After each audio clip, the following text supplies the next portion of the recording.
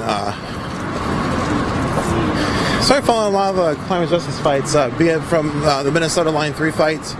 Right now they're trying to put a tar sands oil pipeline through northern Minnesota to get it to Superior for export. And indigenous people, mostly who've been organizing the front lines of that fight, don't want it, and are saying they don't want it to threaten their fresh water, threaten their wild rice, threaten sort of the things that allow them to continue to survive. And so we bring a lot of content from there. We just came back from Europe, where we're watching people engage in direct actions against fossil fuel infrastructure, particularly a coal mine there and a coal power plant. We also were at tree sets where people are creating tree houses to block infrastructure from destroying forests and the Hambach forest. You can see all this at unicornride.ninja. We were at direct actions against the Dakota Access Pipeline, trying to stop that pipeline from going through treaty territory. And again, a lot of force used to put those in, a lot of mobilizations of private police forces, state police forces, federal police forces. Here's another intersection where you have people sitting down the intersection.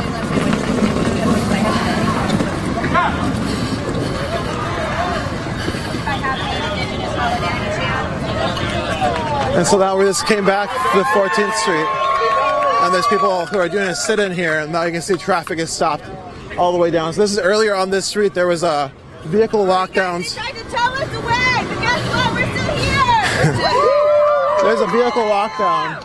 That vehicle is extracted. The people were distracted who were in their arms, and now people have come and they've created a soft block with their bodies, sitting in the street, stopping traffic from coming. You can see that there's no traffic behind them. And earlier, after that vehicle was pulled away, traffic restarted, but then people came out and stopped it again by just coming and sitting in the streets. And from what I understand, this is what's going on all over the city. You heard that there's 22 different actions, decentralized actions, and that's what they mean. Is like it wasn't. I assume this wasn't planned, and then people decided they're going to come together and do something together, and they did this to stop traffic here. And earlier, like I said, it was way different because there was vehicles that were on the road with a few people in there stopping traffic, and they were extracted. You saw earlier they're using drills, saws, towed a vehicle away, and then people came back, and now they're here and they're just stopping traffic. And you can see the police are kind of on looking, and no, everyone's everything's sort of in stasis. And so that's what we're hearing now, is that like a lot of different places actions like this are occurring. So again, thanks for joining us. This is Shutdown DC. We're here in Washington DC. We are live as people take action to bring more attention to climate change, to continue to bring attention to climate change. You saw the people we spoke to earlier saying there was a climate emergency. It was an emergency. Let me see if I can find someone. Black Lives Matter needs help in Washington and Independence. Anyone want to go? White people who want to get arrested. That's in 1 second here. So you can hear people communicating with each other. So hold on, we're gonna send 5 if you're in my affinity group. Don't sing up yet. If you're in my affinity group, can we walk through where we're gonna be Just bear with us. Again, we're going to be trying to relocate to these different places. He said they're saying they have to relocate. No oil, stolen oil from stolen land banning. Show up here or what? Yep, just gonna send that's fine.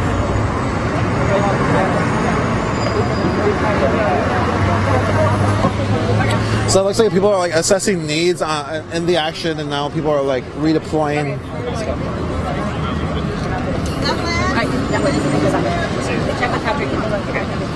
Okay, so it looks like they're heading that way. We were gonna head that way, but I think we're still gonna head over there. So this is. We're not going anywhere. So what's been once? Does anybody want to talk about why they're here? Is there a spokesperson? Anybody want to talk about why they're here? I'm staying, for sure. Yeah, you're sitting here in the middle of the road, you're stopping traffic. What I guess brings you out here to do this? Well, I drove 10 hours to get here from northern New York State, from the Adirondacks, because it's time to do something. We can't just keep marching and writing letters to our congresspeople. We have to actually do something and take action. And it was important to me to be here and take action, start taking action. Well, I guess I speak to a lot of people who talk about like what it's like to hear the youth talk about trying to plan into a future that they can't imagine. And I guess what is that like as like an older generation looking at the youth now who are literally at the front lines trying to create change and feel as though they've been abandoned by the people in these offices. Yeah, and I don't mind that you called me older. Yeah. Because I feel older. But I love these young people. They have such energy and such passion, and I have 2 daughters, and it's the same with them. And this is their planet, and I don't blame them for being upset. Because I've lived half my life, because I'm going to live to be 120 or something, right? But they haven't had a chance. They haven't had opportunities yet. And it's not fair that we're wasting all the resources and there's all this hate in the air and they don't get a chance to live their lives. And is there anything you want to tell, I guess, maybe some of the youth who may be looking who have like marched in millions? Like, what would you tell them you're trying to do, I guess? This is great. Wow. Thank you for riding a bicycle. I'm just trying to do my little part.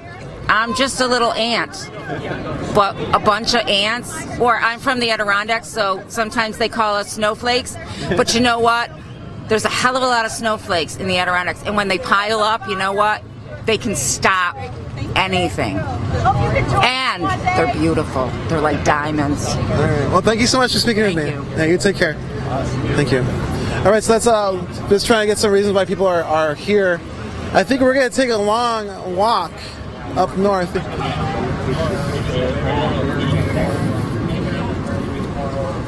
All right, we're going to go that way if we're going to try to go that way. This way? Yeah. I think we'll wait for traffic. Okay, so again, we're going to be doing a lot of walking. We're live here in DC.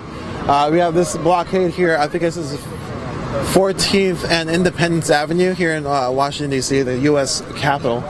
These folks have decided to not allow traffic this way by sitting down. They decided not to move, and now there's no more traffic. We're going to be moving to what we're hearing is a blockade with a sailboat up north here. Again, this is a decentralized day of action. Over 22 actions are expected of some sort of another. Again, right down there we just came. There's people in the street as well. Further down there, it looked like people were moving to another location to help other blockades. And so now we're gonna move this way. You can see there's not a lot of traffic, from my understanding. It's because there, vehicles have stopped it right there by the bridge. So we're gonna move north. Might be a little bit of walk. I'm gonna take some water. Just give me a second. Again, thanks a lot for joining us. We are live here in Washington, D.C. This is Unicorn Riot. I am your host, Lorenzo. We got Andrew on the camera. John Z on the back end there, thank you so much. And we have Chris out here as well on the ground. I'll just drink it now. I'm sorry. I'm trying to eat breakfast while I'm we're kind of like trying to keep it all together here. We have to get up at like 4:30. Yeah, it's pretty early. So if you look at that website, the Shutdown DC website, they had multiple deployment areas. They had, I think, times on each of them, expecting people were going to kind of like coalesce and come together. And then actions were going to begin. And then just ongo. So like the actions have begun, now they're just ongoing. And given the nature of it, it's just going to be like fluid. We're going to have to like be moving around to catch up to different spots.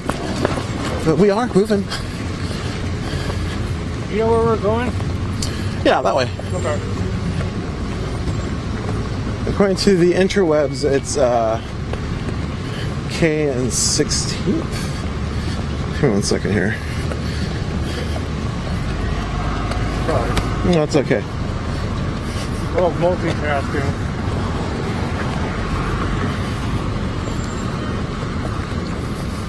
Oh, there's the Capitol. Yeah, there's the Capitol. That's where people marched the last. So actually, we're here on March on Saturday. They marched there. What is this? Like the free speech zone?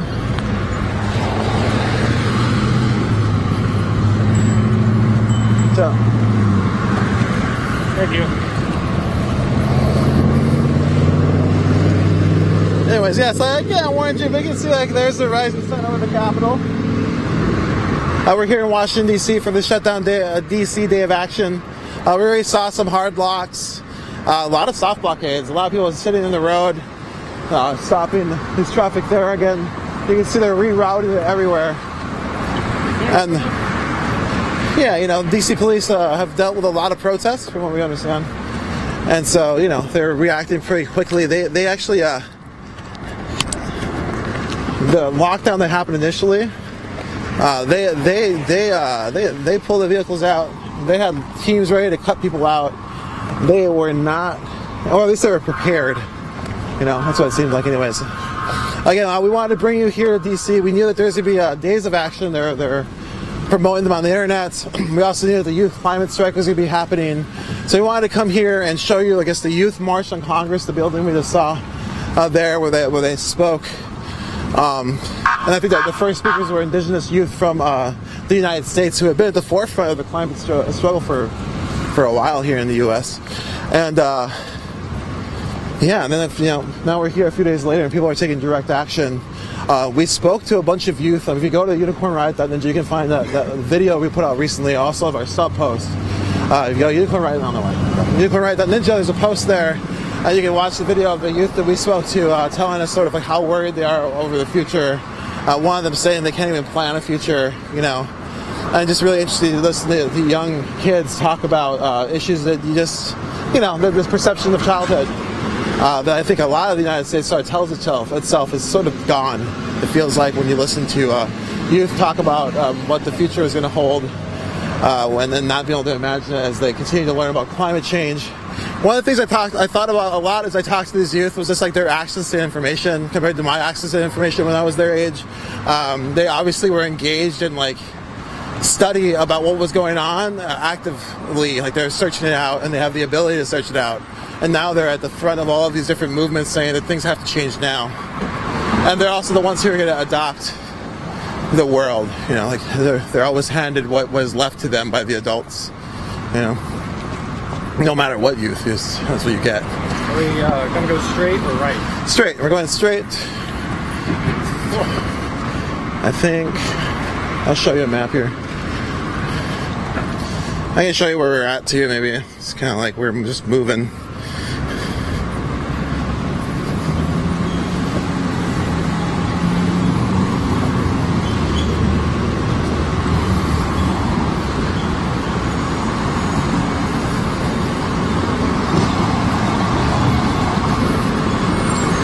We're like here, and we're going here.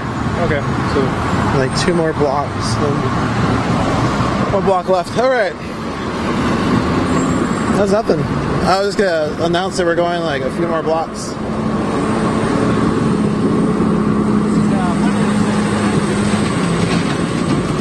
That's supporting the Constitution.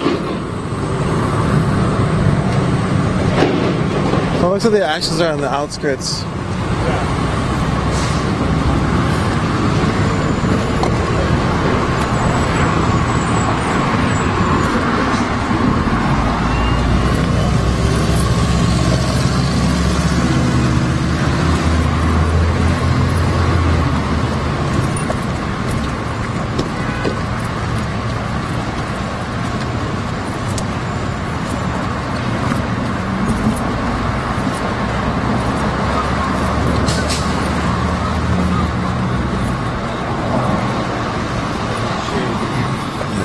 It's supposed to be really hot today in DC as well, so it's been like 90. It's supposed to be 90s today. It's been about that.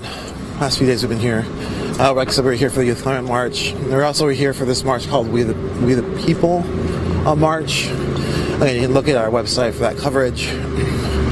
And yeah, we just wanted to come out here, and so we've been in a lot of different climate actions against refineries, outside of refineries, and rallies on Capitol steps, demanding action of some sort to be done on climate. As you know, all the warming signs on climate continue to be pretty brutal.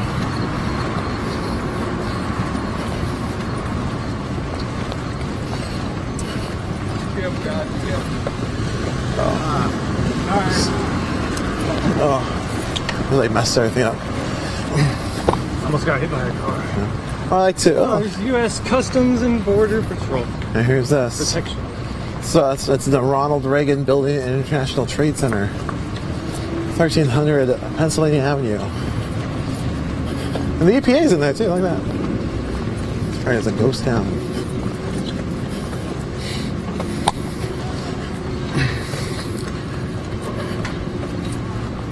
Wow. Now the EPA has been like downsized, I guess, by the current administration, and a lot of the current EPA is mostly concerned with sort of like deregulating things like keeping your water good for drinking, you know. Everything that affects a human, they are kind of getting rid of. And everything that makes it easier for sort of infrastructure development, they are increasing.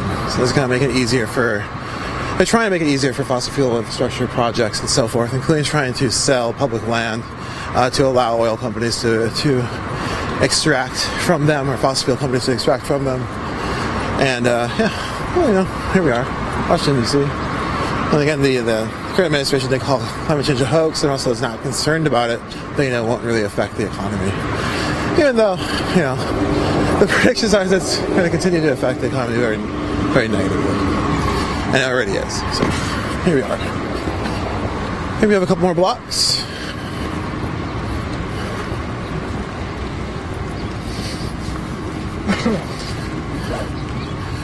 Rock chalk.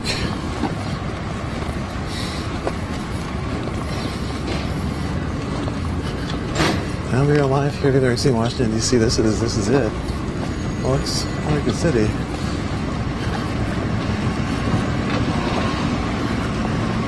It's like a Fed building.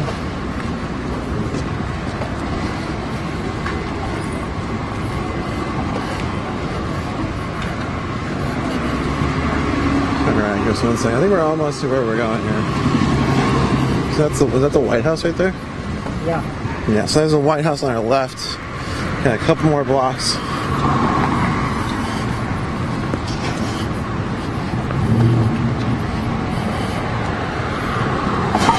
Ooh.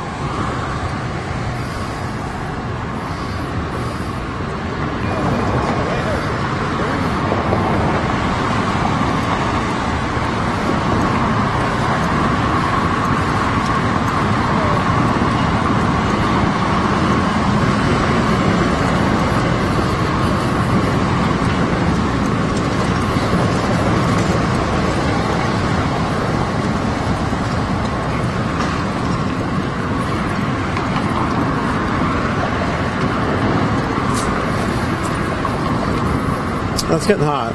We're just walking. I warned you earlier there's going to be a lot of walking. So we try to get to these different spots. And then we're going to have to be learning about them with you. So, you know, I kind of wish that we had like a bike courier. I was going to kind of like reserve one to like help us. But we don't. So we just got our feet. We keep moving around.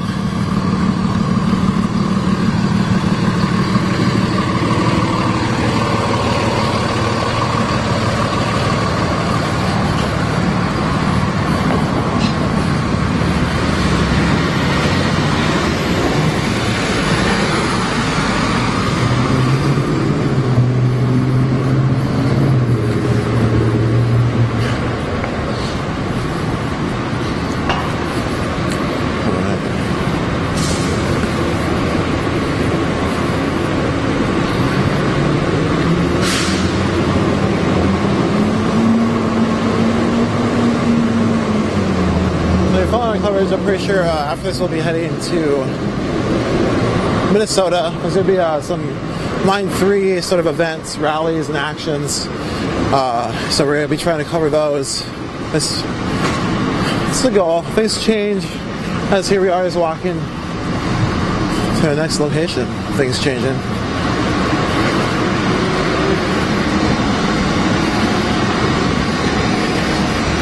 A little scoot.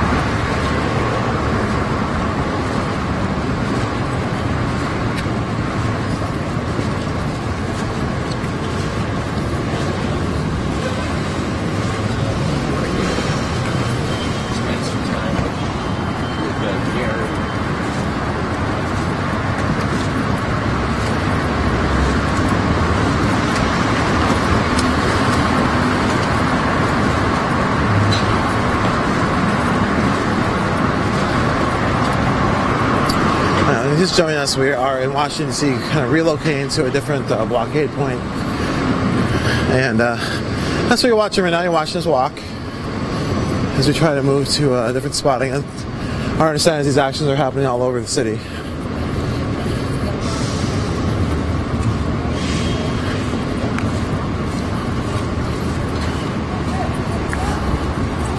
Maybe we can go left here.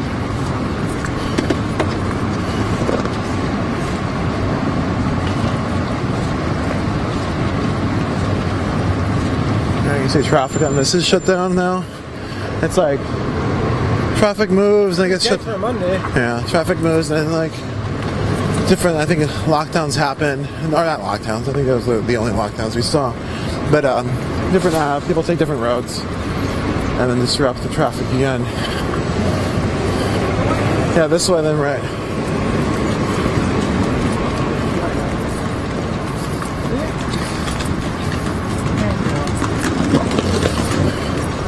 Everything's like the White House around here. Yeah.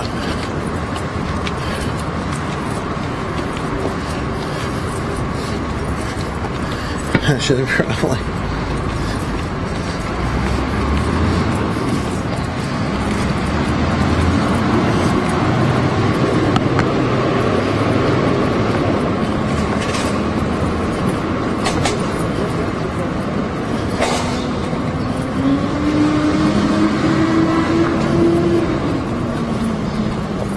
We're going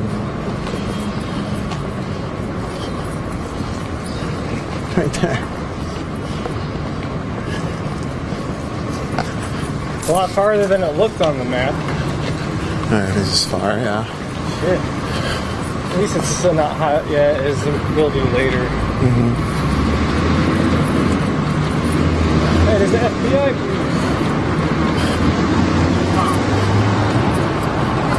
Alright. Oh my jeez.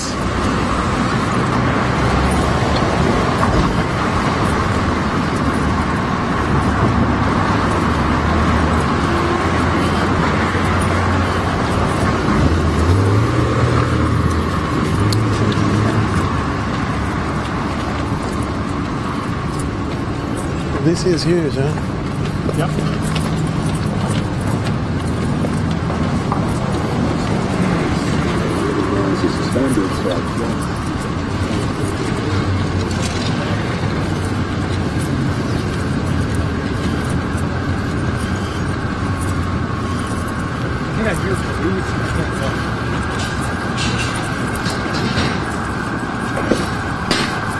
Just walking. Where's that coming?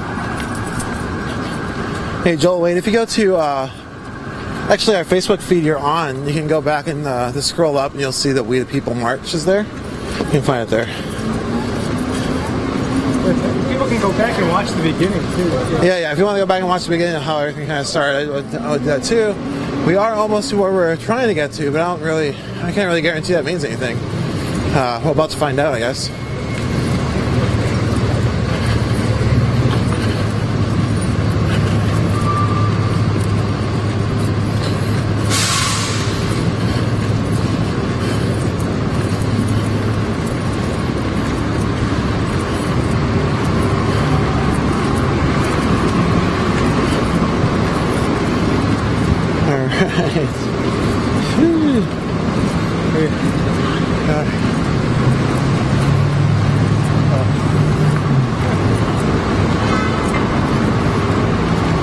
So you turn left to go up one more block, then turn left.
Yeah, if you just joined us, we are kind of relocating here in Washington, D.C. There is a decentralized day of action, and we're hearing there's another blockade right up here.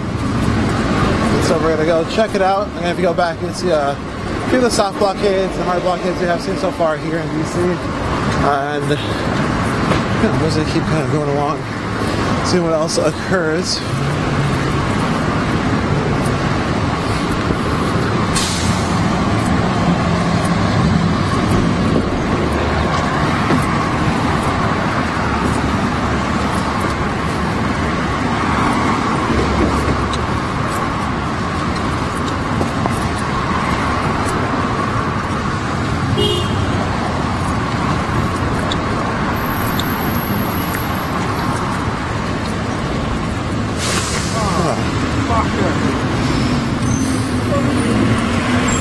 Got it.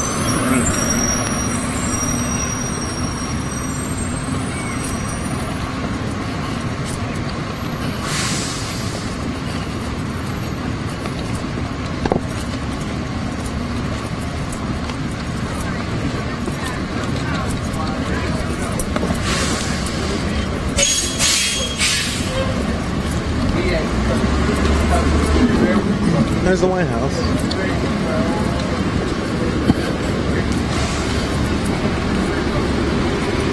So here's the White House.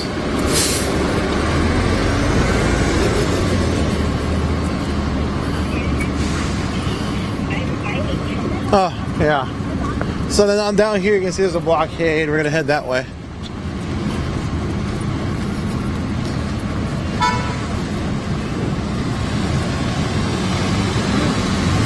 Yeah, it's getting pretty hot, so yeah, the predictions are like 90 degrees, a little swampy. So there's a blockade with 1 block or 2 blocks from the White House. Yeah, it's pretty interesting. You can see it now. Oh, there's a sailboat too. You can see the mast of the sailboat. Yeah, the White House is just a few blocks away. So we're gonna head over there, probably hang out there for a while. And we're just gonna keep bringing this live. This is Shutdown DC, a decentralized day of action. Where they're disrupting this kind of the city all over the place. They're having all of these different sort of decentralized actions. This action looks like they've moved a sailboat into the middle of the intersection, and now a bunch of people are around it. Police have sort of like quieted them off. You can see the police are all stationed around them.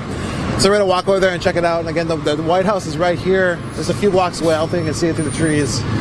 Here we go. XR territory. Yeah, so like think of if you look at the map, this is Extinction Rebellion is the people who are doing this spot.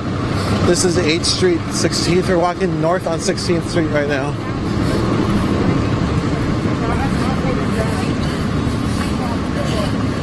So I think this is like more north from where we're at. I think it's probably like a mile maybe walk or something. Yeah. So we're heading that way.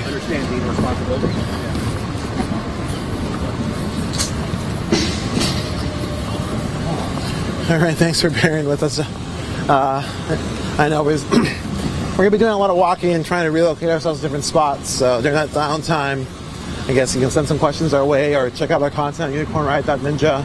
We have a lot of different articles, different climate articles. A lot what you hear I'll be talking about is just from experience of being on different front lines, listening to different struggles.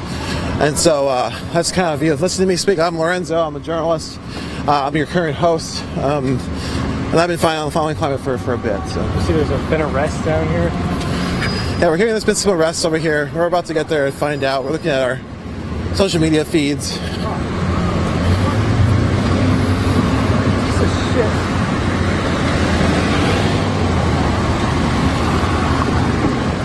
We almost could cross. I know.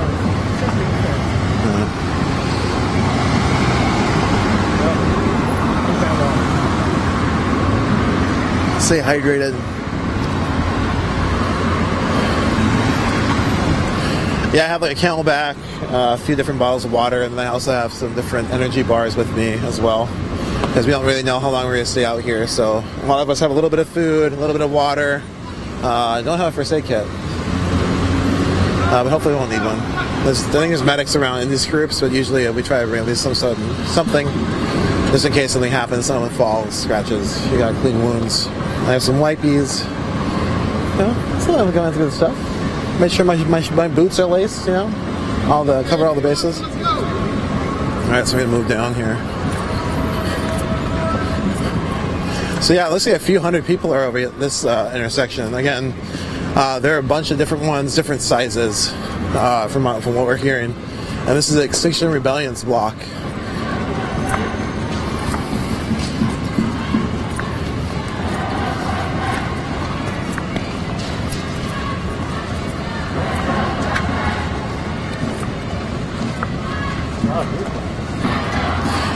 Yeah, so this is one of the bigger blocks we've seen. Again, when we were first started, we were sort of like in the middle of the city. We had intended to actually get coffee to begin our day, but the shop was closed. They said that the worker didn't even come in.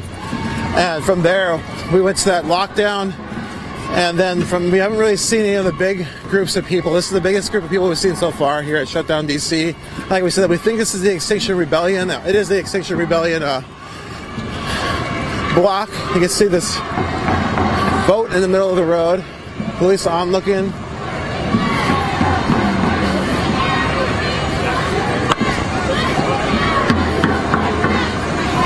You can hear them probably sawing people apart right now.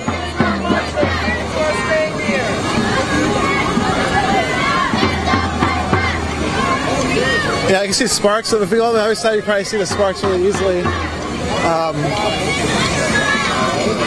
So they have this boat in the middle of the intersection, an Extinction Rebellion flag. People are locked down with lockboxes through the bottom of it. And right now the police are trying to extract them before they're moving it. At the other spot, we saw the police just move the vehicle with people still attached.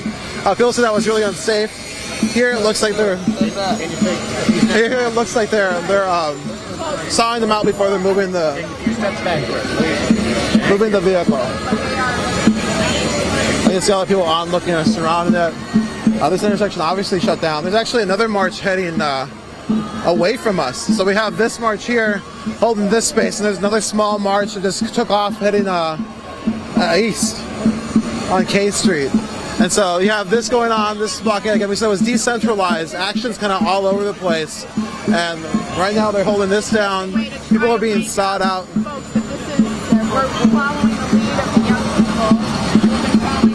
Yeah, we're going to follow, as we keep kind of bringing you what's going on. So you can see the lockdown folks.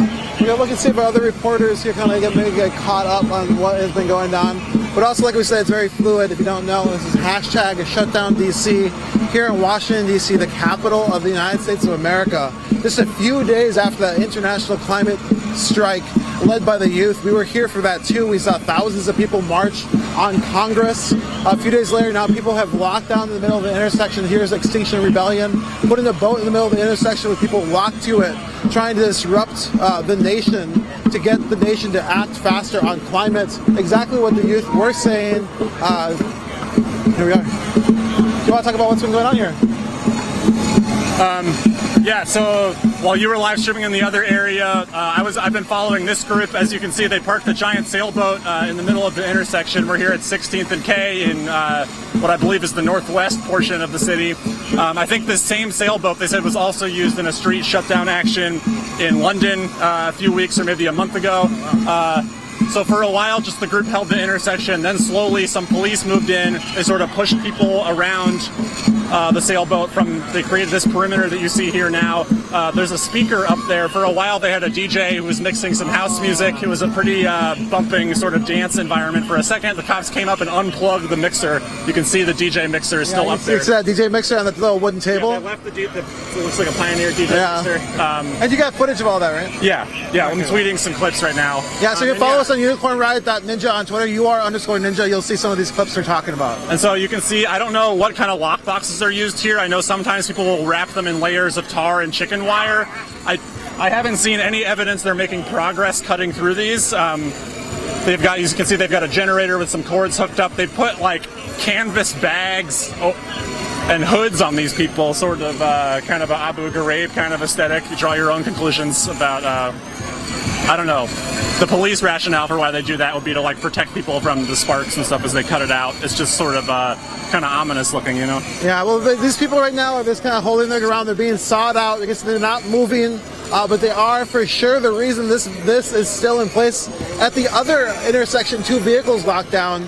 Some people were locked down on top of a van. The police actually just came in, put a tow truck on it, and towed it away with the people still on top. So that's kind of like what we're seeing. At least, they seem really prepared. I don't know if they instantly deployed here, but they're like. They were slower to respond at this intersection, I would say. We saw this bag of power tools for a while. One cop was standing to the side with a bag of supplies. You can see they had some WD-40 in there. Yeah, it seems like the sparks get real hot, and then another cop will come in and pour some water on it, and then they'll get back to cutting. There's definitely been police advances over the last decade or two in dealing with these kinds of nonviolent direct action lockdown tactics. Yeah, you can see them digging into this one, how far they have to go in there. Yeah, earlier they came through and they were sort of yanking on people's hands, testing how well they were secured. So I guess only time will tell here how long it'll take them to cut through. It doesn't seem like they're going to try to tow this out with people locked to the bottom of the wheel mechanism of the boat. And again, that's what we saw. At least the vehicle, they were locked on top, and we saw the police come in and just tow that vehicle away. No hesitation. People were like endangering them. They just took it away. Here you see that these lock boxes are through just through the bottom there. I guess the boat is on top. We'd have to move the boats or like extract them. The boat is also tied down. You can see the tires are flat on the trailer that's holding that boat. The boat itself says "Tell the Truth." It's a pink boat. Right now, human beings are attached themselves to the bottom of it and are being sawed out.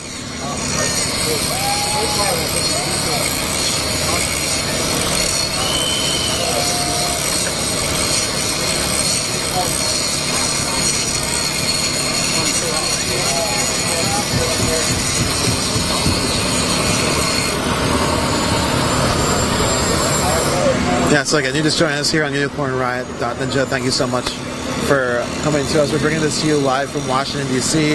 A special thank you to all our supporters for getting this out here. We would not be here able to bring this to you without your support.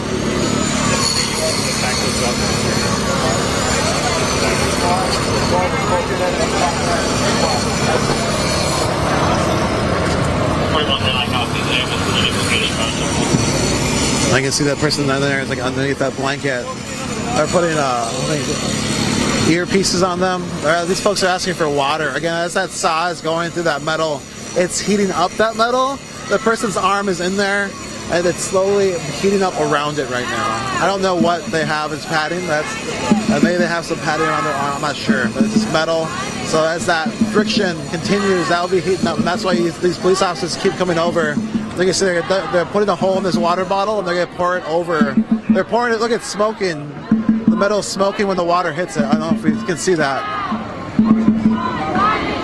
So they're gonna pour some more water here. That was crazy looking.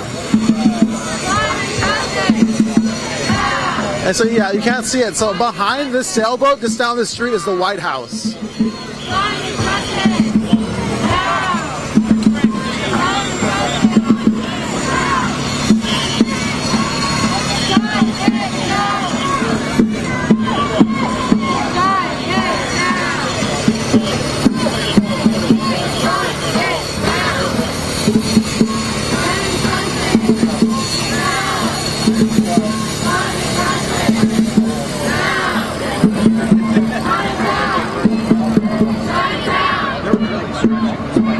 That's what I'm talking about. You can see the smoke pouring water and smoke shooting out there, but they're not making a lot of sleep. I don't know. Yeah, there's another lockdown. They got people out like right away and stuff.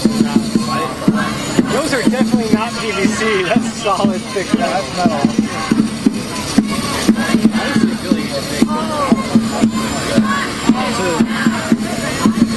Oh yeah, I don't know how long it's going to take. Oh, I just noticed they popped the tires, so it can't be It's pretty good. The other vehicle, the people were locked onto a van on top and they just towed it away. Yeah, I saw that. Yeah, that was fucking nuts.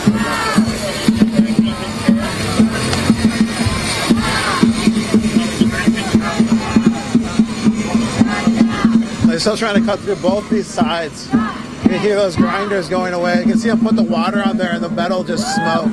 And that's because it's heating up. So as their arms are in there, it's just getting hotter and hotter. You can see the police are checking in. probably wondering how their arms are doing, not really sure how they're doing.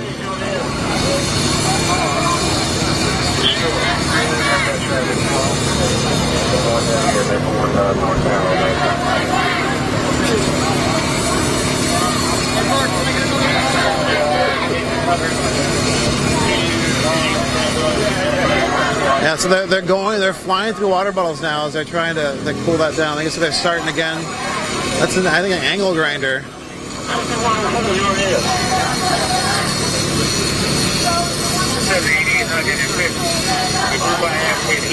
Okay, this is Extinction Rebellion. This is like different organizations. This intersection is being held down by Extinction Rebellion. You can see the flag there on the boat itself. There's humans who are locking down.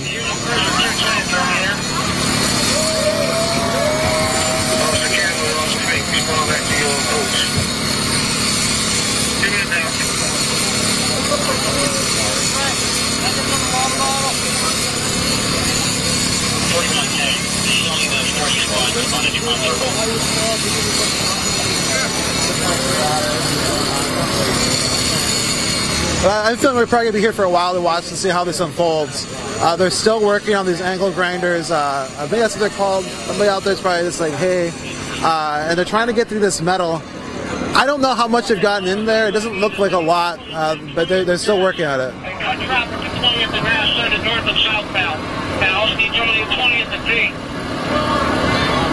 You can hear the walkie-talkies calling for police reinforcement at different intersections as people are again taking the street. When we got here, a small march was heading east to go do something somewhere else. You know, so these things are ongoing all over here. You saw us walk. If you go back, you've seen us walk around as we were trying to get to a different point of that folks took. You can see here, Extinction Rebellion has taken this area. Sparks are flying as the police try to cut them out. They're pouring water on there. It's just smoking as they're trying to get through this metal, and it's not really cutting fast. Oh, one detail that's worth mentioning is when they earlier there was other people sort of holding on and around the sailboat, and the police dragged them away. They sort of went limp, civil disobedience style, but they just sort of plopped them in the crowd and walked away. So it's possible they like ticketed and released some people. At our location as well earlier. So it's unclear whether those folks dragged away earlier will face charges and whether these folks will face charges or just be like, no, I would assume they'll face charges for walking down. Yeah, we don't know though, but the other people it looked like they were let go at least initially.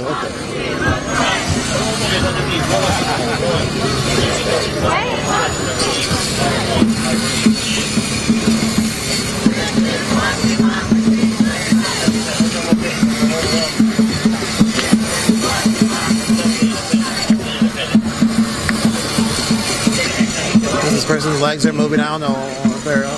Again, we know there's a lot of heat being produced. They keep pouring water in it to try to cool it down.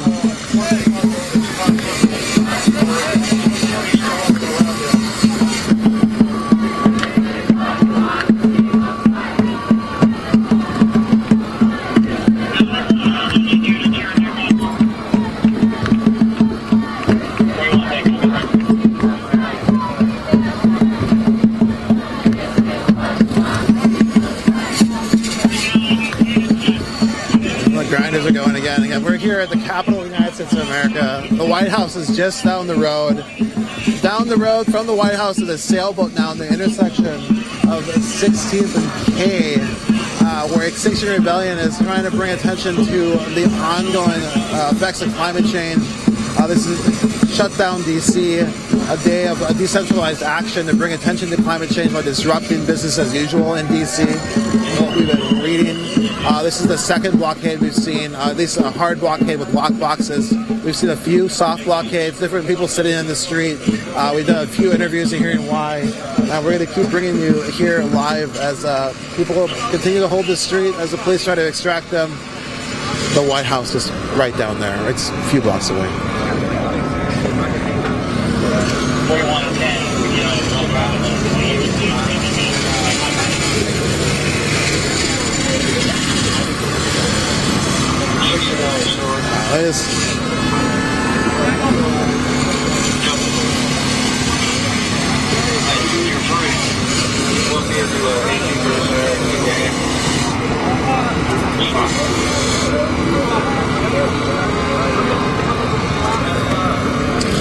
So we're hearing some arrests beginning at 395 in New York Avenue. Anyway, so if you go to the website, you can see there's updates you can get. The updates that the organizers are giving out is that there's arrests beginning at 395 in New York Avenue. They're trying to move more people to different locations. There's a cell block blockade they're saying is being cut out right behind us. You can see that. And there's blockades in 22 locations. So that's, yeah, that's just ongoing. We can only bring you to one place live at a time. We're kind of sticking with this boat that's being cut out.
So they're just trying to look into the lockbox and understand how it works. They might have cut a hole in it. I mean, that must be why they'll be able to look inside now. They'll probably try to convince. I don't know how they're locked in there. You know, you can see they have like a small tool. They must have like a hole. It's going in now, trying to manipulate something.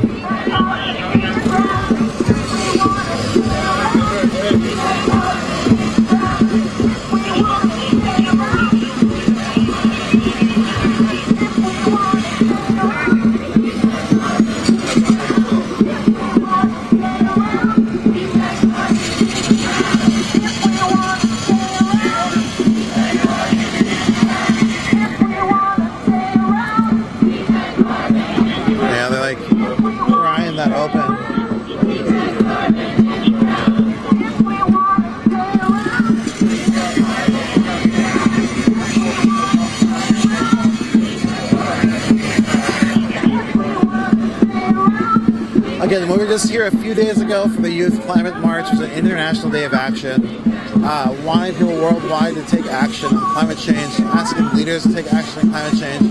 We're here a few days later now, on Monday, in DC here, September 23rd, 2019. People are now taking direct action to disrupt the capital of the United States, trying to get the administration to act on climate. Trying to get the people to act on climate. I mean, they're acting on climate right now. Looks like this person's arm has been extracted. What do we want? When do we want it? When do we want it? So that person's just been extracted.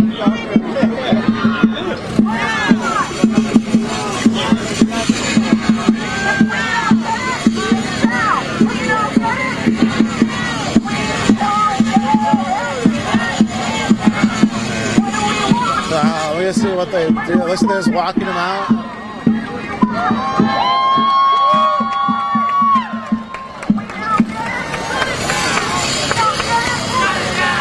This is the person on the other side's been extracted. They're getting up. You hear people cheering.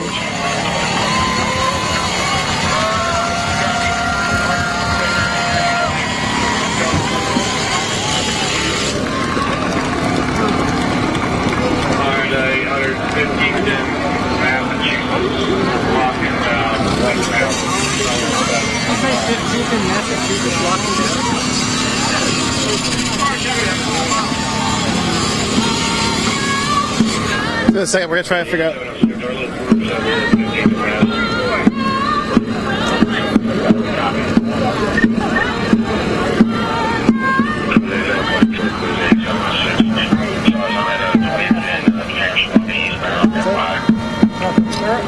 Getting closer on this one.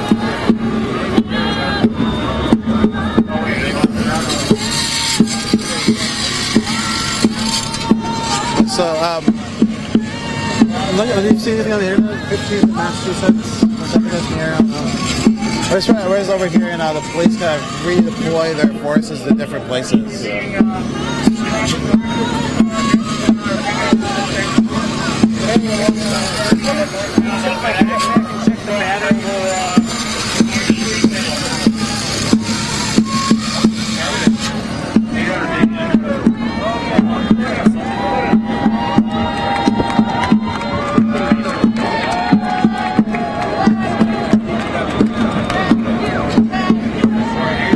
Just 3 hours. All right, let's keep it live here. Thank you so much for everyone's support to get us the ability to do this. So thank you so much to our patrons and our donors. Anyways, we're here is Washington, D.C. We're live. December 23rd, 2019. A few blocks away from the capital of the United States. People have locked down. There's a sailboat in the middle of the intersection. It says, "Tell the truth." Put down the Extinction Rebellion. Demanding action on climate change. Again, we just came from Europe to one of the biggest heat waves they've ever experienced. And then when we were there in summer, a week later, another heat wave they'd never experienced. People were taking action, trying to shut down coal power plants, coal infrastructure there. We went to different forests where people are defending against coal mines. They're trying to destroy the last old-growth forest in Europe. We spoke to climate scientists in Iceland who said that their food chains are under threats as the acidification of the ocean as it warms continues. And when we're back in the United States, people are locking down to sailboats in the street to bring attention to climate change that continues to occur. Already the youth have marched in the millions just a few days ago. The climate justice fight is just ongoing as people are continuing to engage in what they think they need to do to make someone besides against them do something. You know, folks are here already locking down, just trying to get people's attention to understand climate change is going to affect them no matter what.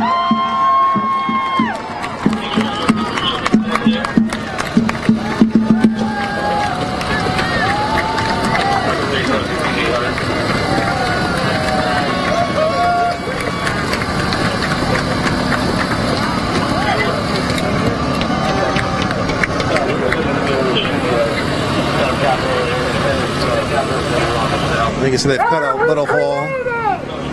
They cut a little hole in the pipe, and now they're using that to access the locking mechanisms. I think that the people have used to put their arms together.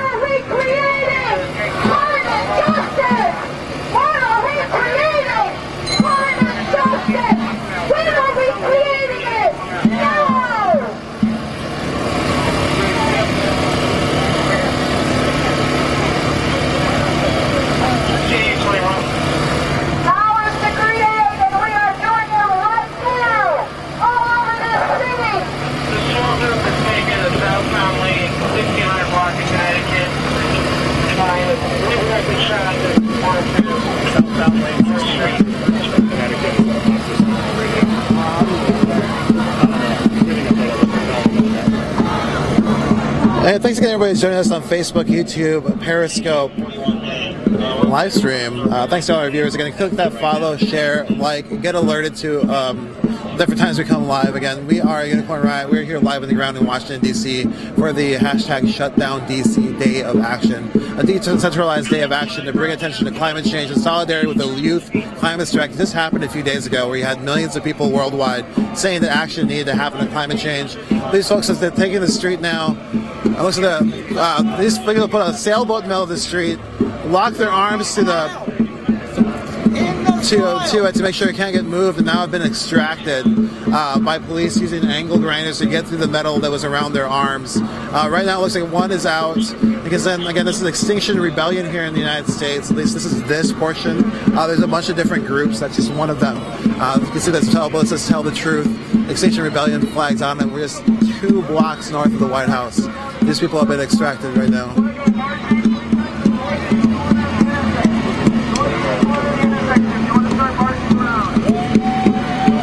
All right, so like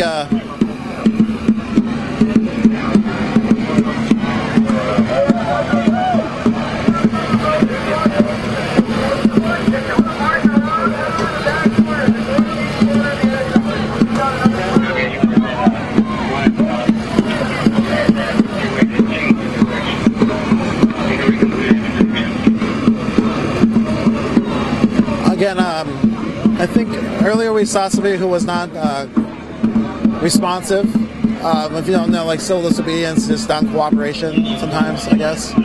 This person has decided that I don't know exactly why, I don't know what's behind it, but they're going to be lifted out right now as the police lift them out. So they were locked down there.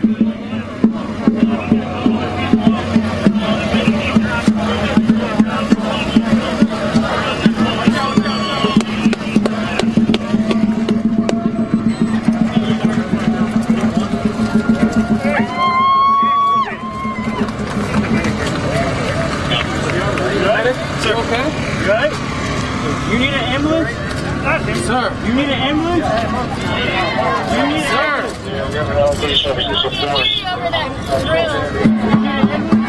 ambulance? So right now they've carried this person down, and the police are checking if they're okay. You need an ambulance? LT!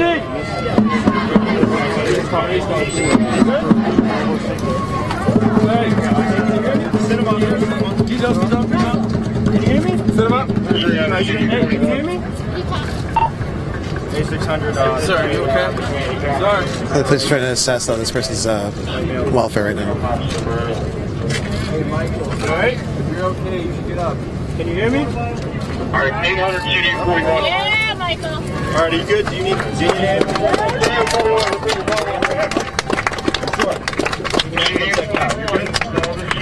with all those So water bottle. Michael, is this your water bottle? DC police.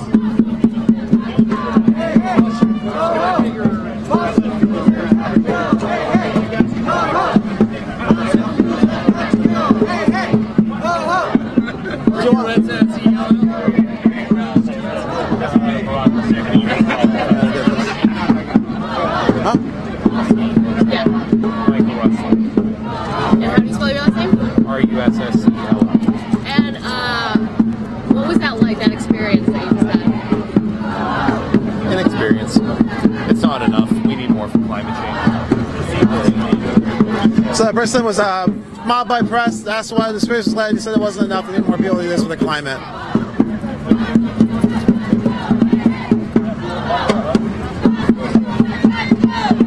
So this person's coming over now to grab his personal information.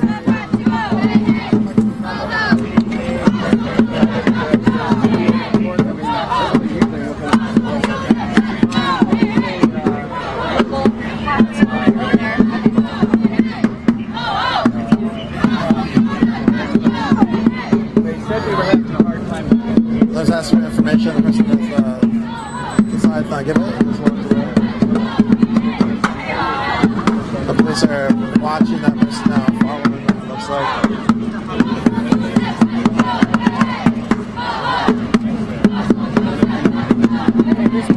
I was talking to him over there. There's still more lockdowns. There's still more lockdown people here. On the other side, they still have this lockdown ongoing. They haven't gotten them out yet.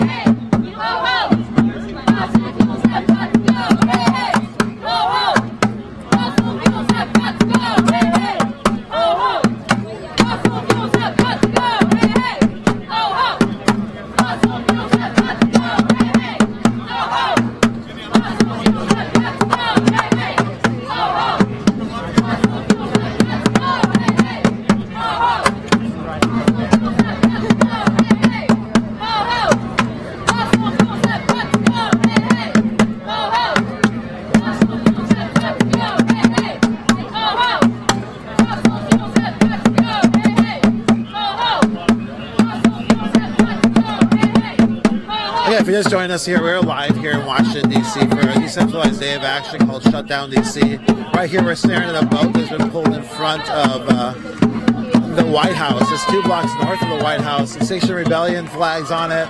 People walk down below it. It says Berta Caracas Presente, a climate fighter who was murdered for their activism. Again, climate activists not in the United States are currently being murdered in quite a large number all over the world. If you look at what's going on at the Amazon, different indigenous tribes are being displaced as the forest is burned, and people are being murdered for that territory.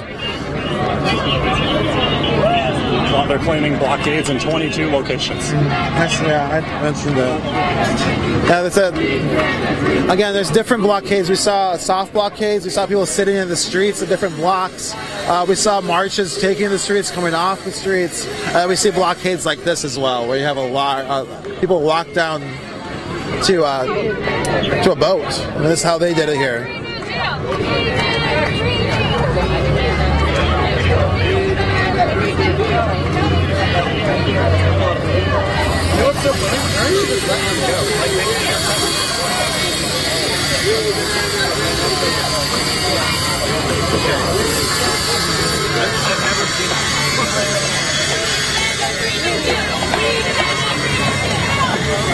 You see they have these old generators. They're running these angled grinders off of. A lot of people.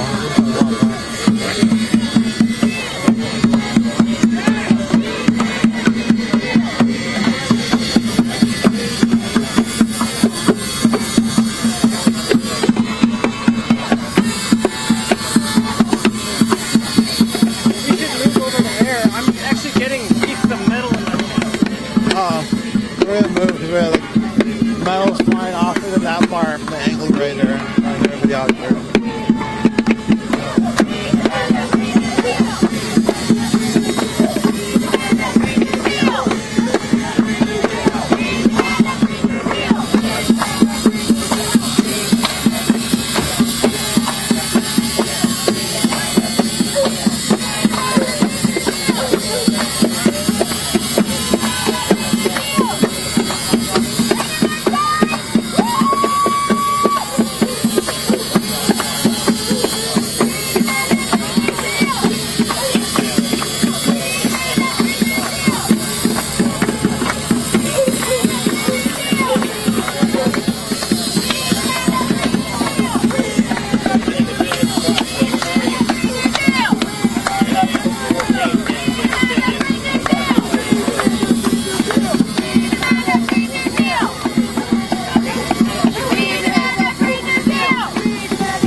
democracy looks like.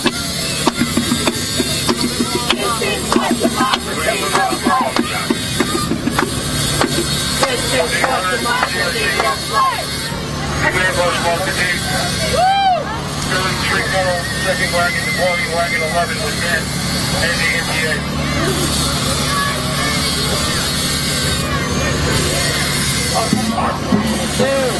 We're here for you. It's your plan to do. We're here for you. It's your plan to do. We're here for you. It's your plan to do. We're here for you. It's your plan to do. We're here for you. It's your plan to do. We're here for you. It's your plan to do. Anybody who's just joining, you're watching people who are locked down beneath a boat being extracted by the police using angle grinders. Their arms are locked in block boxes underneath the boat. They're made of metal, at least the other ones were. The police are continuing to work. This boat was pushed out here by, it looks like Extinction Rebellion. They have Extinction Rebellion flags on there. They used to have a DJ on there as well. You can see a little DJ pad on the platform. This boat is 2 blocks north of the White House. So right now this is an ongoing day of action called Shutdown DC. This is just one of the many blockades that we're hearing about. We've been able to bring to you. Supposedly there's 22 different types of actions, different types of blockades going on all over the city. This is just one of them that we are at right now.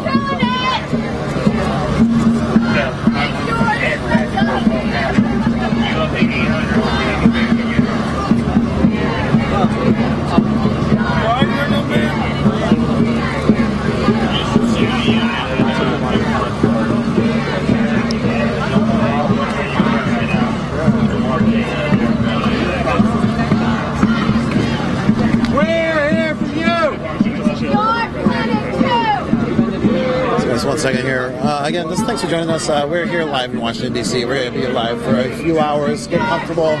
Thanks for joining us wherever you're at, on your phones, on your PCs, on your not PCs, your Macs, whatever coming on your computer, whatever. Don't mean to promote anything besides being on the platform. Thank you so much for joining us. Again, if you do hit like, follow, share, get alerted. We're a non-commercial platform. We don't spend any money on advertisements. We don't commercialize our content. So the only way people will see this is if you like and share the feed. Post it places, tell your friends about it. Thank you so much to all those people who do that. And we're also a donor-driven platform. So thanks so much to all of those donations that got us to Washington, D.C. for these past few days to bring you to this live, which is Shutdown DC right now. People being cut out of block boxes there underneath the sailboat. In solidarity with that youth climate march you saw just a few days ago on Friday, International Day of Action, saw millions of youth come out saying they want action on climate now, saying that they're going to inherit this earth, whatever we leave it to be for them, and wanting people to take that, to address that. And today you have people who are in their own way addressing that, trying to also put more pressure on at least those in power. They understand that people are very serious. They want action on climate now. This is Shutdown DC. We are Unicorn Riot. We are a 501c3 educational nonprofit who is bringing this to you live. Thank you so much for joining us here, joining us on our platform.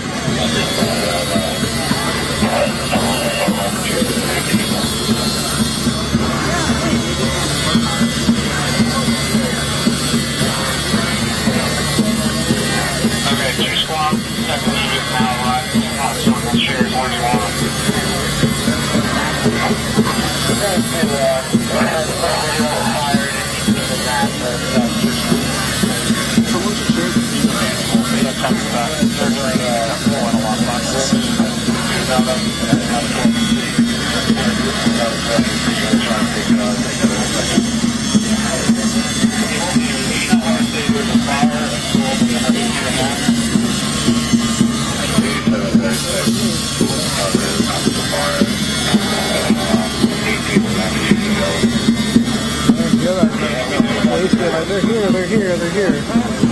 That's the people who just arrested independents in Washington. I'll be following you.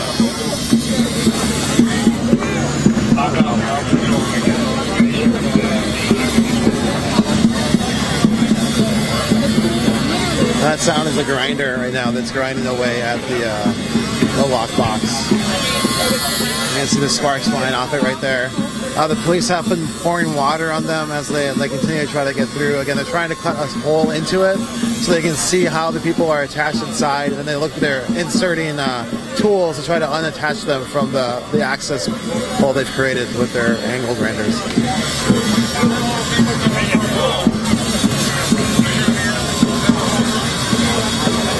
Again, this is Washington, D.C. too, where they see a lot of protests, and so you can kind of see these police were prepared with these extraction tools. They're prepared with tow trucks. They've, just are getting these people out and sort of just trying to just keep traffic flowing as people continue to try to disrupt traffic here in Washington, D.C. So I pour more water on it.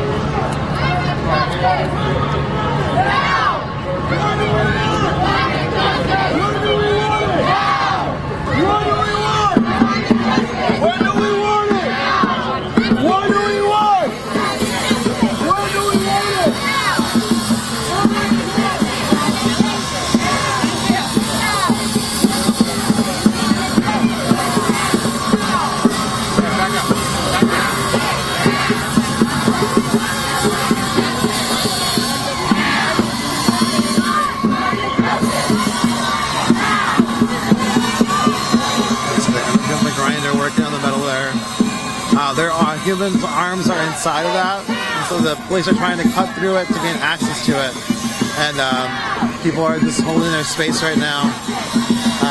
That metal is heating up too as long as that friction continues, and that's why the police keep pouring water on it. They have these blankets that I assume over the people so they'll get hit by sparks. They also seem to put ear muffs on them.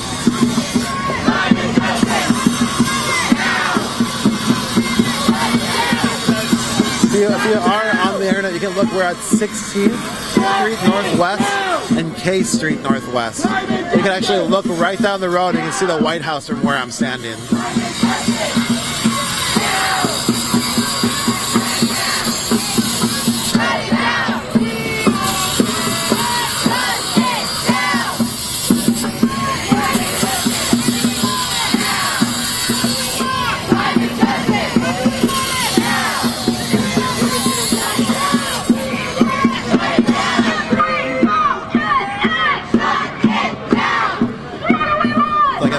Here we are in Washington, D.C. This is hashtag Shutdown DC. If you're on the internet, again, you can look. Right now, this blockade is at 16th and K Street. If you do look at there, you'll see that it's just right down the street. It's the White House. If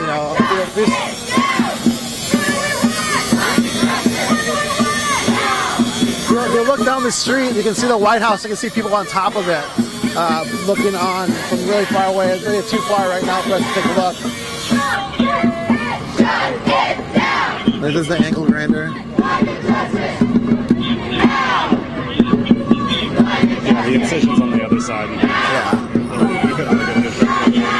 That makes sense. So yeah, they're just trying to cut through this metal. Like I said, they're going to make a window into where the people's hands are, see how they're attached in there, and then they're going to try to extract them.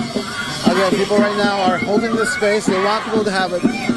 Just understand the consequences of inaction and climate change and the ongoing consequences of climate change. Human-fueled climate change, human-accelerated climate change, basically saying the continual burning of fossil fuels is exacerbating the problem.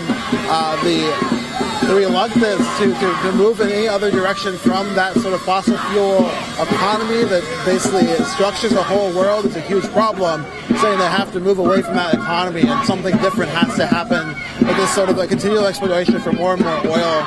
Regardless of the energy needs of the world is irrelevant if the climate that the world exists on will die and cease to basically be conducive to human life. If you're looking at what's going on along the oceans, there's already warnings telling people to move away from the oceans because the water is rising. It's not that the water is not going to rise, it's going to rise. We spoke to a scientist in Iceland. He said that he can't tell you exactly when water will rise 1 meter, but he knows it's going to happen based on everything they're seeing right now. And they're all sort of sprinting to try to understand what is going to happen. So all these predictions you're hearing are just the data people have trying to make a prediction of what it will look like in the future. But since everything we're entering right now is the unknown, the predictions are also the unknown. So these people here are locked down with the sailboats to tell the truth about climate. They want people to tell the truth about climate. And they're locked down to disrupt traffic here and make it clear that something has to happen now, and they're putting their bodies on the line.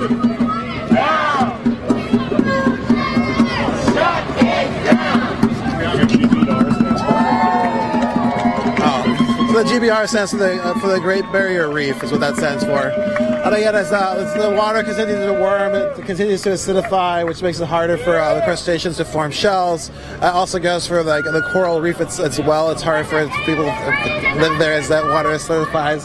You can look at the warning. It says Bertha Cáceres on it too. Yeah, Bertha Cáceres Presente, who was a climate activist who was murdered for just trying to defend their territories and land, saying they want clean water where they live, and then some other people come in and say it's not ours. So yeah, the Great Barrier Reef is another threat from climate change. You can look that up right now if you're on the internet. Again, I don't know how you're experiencing this right now. But yeah, it's sort of like, glaciers are dying. There was just like the first ever glacier funeral in Iceland, the OK Glacier. We heard about that again when we were there. There was just another glacier sort of funeral procession, I think in the Swiss Alps. If you go and look, you can see in the Swiss Alps there's actually pools of lakes of water now in the mountains that have never existed in all of, at least humans talk, indigenous people around there know what the lands territories are like. They have never told stories of lakes in the mountains, And so that's what's going on. Greenland right now experienced melt that was supposed to experience in 2070 because as the water melts away, it's forming lakes on top of the ice that start being superheated, cutting holes through the ice, making rivers in these giant sheets of ice of water that's melting, cutting apart the ice, accelerating climate change. These are things that people did not track, did not predict, and now are not being entered into the equations of what to expect. And so that's just what is happening already because of climate change and what will continue to happen. And also right now, scientists are saying that what you have to do is prepare to mitigate the effects of climate change. If you do something now, it can maybe mitigate the worst effects. But with the inaction we've seen by the Earth so far, you're not going to stop the worst effect. You're not going to stop. It's already happening. So now it's like the decision is how do you curtail this, prepare, and mitigate? And it's just up to, the people who are on this Earth to figure that out because they're going to have to. Everyone's going to have to figure out what they're going to do eventually because the climate's going to change around you. And these people are trying to let you know about it and being like, hey, we should have done something before. Let's start now. I don't know what to tell you. And we're sitting here, we hear a lot about Greta Thunberg, who's a very inspiring youth climate leader who has come on this wave, brought millions of people out in the street, but also indigenous youth in the United States who are now adults, who are leading the climate justice fight for generations, have been coming through trying to get people to do something about this issue, trying to make it very clear that it's very important to protect the territory around you and the land around you, because it turns out that's what sustains you at the end. So if you don't have any clean water around you, that means you're trucking it in from somewhere else, and then that water goes away and it just gets further and further.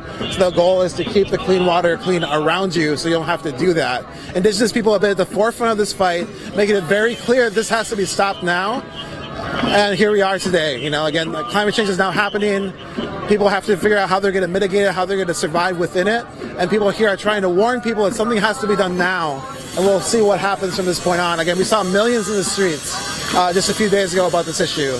And now we see people, not in that many numbers, but definitely affecting change, disrupting the local area, letting people know this is occurring. Apparently, a bunch of suicides.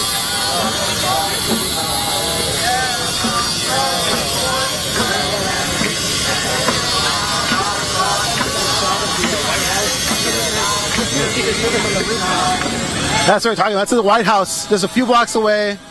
People on top looking on from there at what's going on just down the street, where you have a sailboat in the middle of the street blocking traffic, saying they want something to happen on climate. They want some sort of action to happen on climate from at least the Congress and also from the population. I mean, they're saying that people need to be doing this everywhere. People need to be coming out in the streets everywhere. We heard that the last few days, we heard at the Youth Climate March, we heard at the We the People March, that people, if they want change, are going to have to be at this every day. I don't know what that looks like. I asked some people, what does that look like? A lot of people look at days of action like this in big cities, bringing a lot of resources in is maybe problematic, but also you do see that they have stopped traffic. Really clearly why. We're hearing too, there's reports of youth, students who took a interstate or a highway who have also been arrested right now, who have been arrested. And so again, this is one of the many actions going on in the city. This is the Sailboat, just 2 blocks away from the White House. Extinction Rebellion, you can see it right there. Again, thank you everyone who's liking and sharing this. We are a non-commercial entity. We do not pay for advertisements. The only way people will see this is with you liking, sharing. Make sure you subscribe, follow, get alerted. Again, thank you so much for being here. Huh? About 3 hours in. Yeah, so these actions have been going on for about 3 hours. We're also going to report.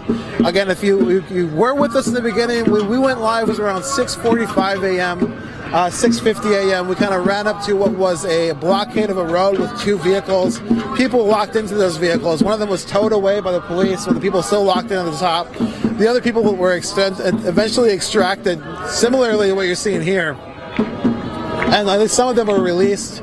We did leave there. We don't know if the police followed up with them or not. We went there. We saw other soft blockades. We saw people singing and dancing in the street.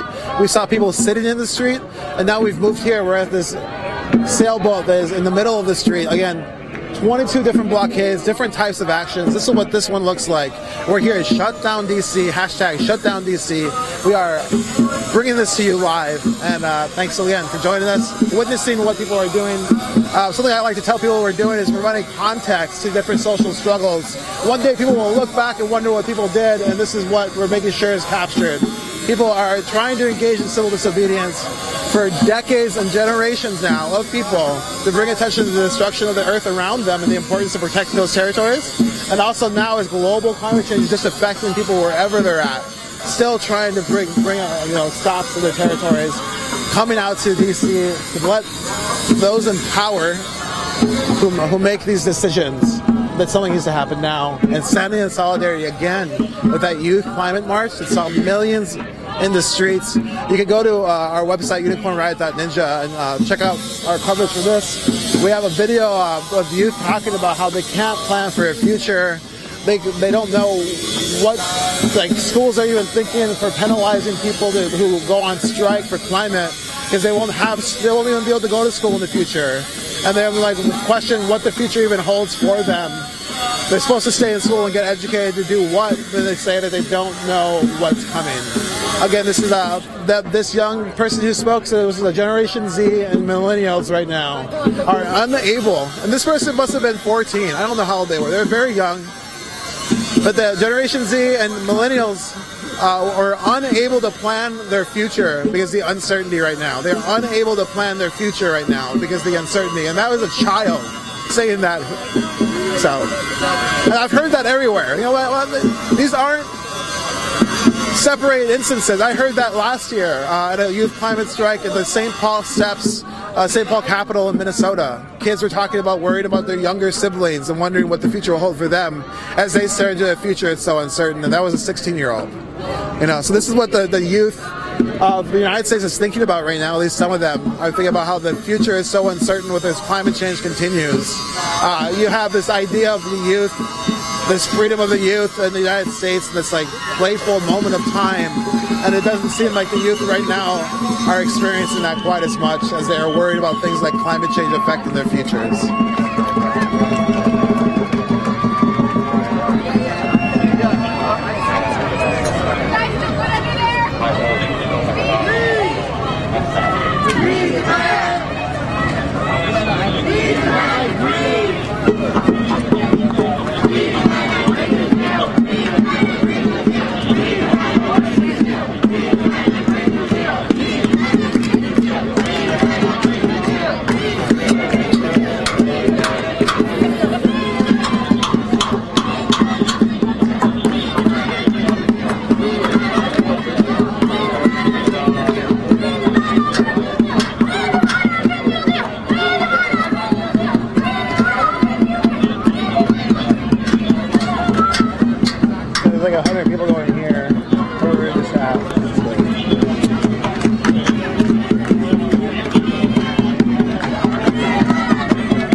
if you're interested in climate justice fights, climate justice in general, our organization has been covering a lot of different front lines over the years. We definitely suggest going to unicornriot.ninja and also clicking follow and like and subscribe. We're going to be continuing to provide this coverage as people try to mitigate, try to address the ongoing changes in climate being caused by human extraction, by the fossil fuel economy that continues to only say there's one solution, that's more digging.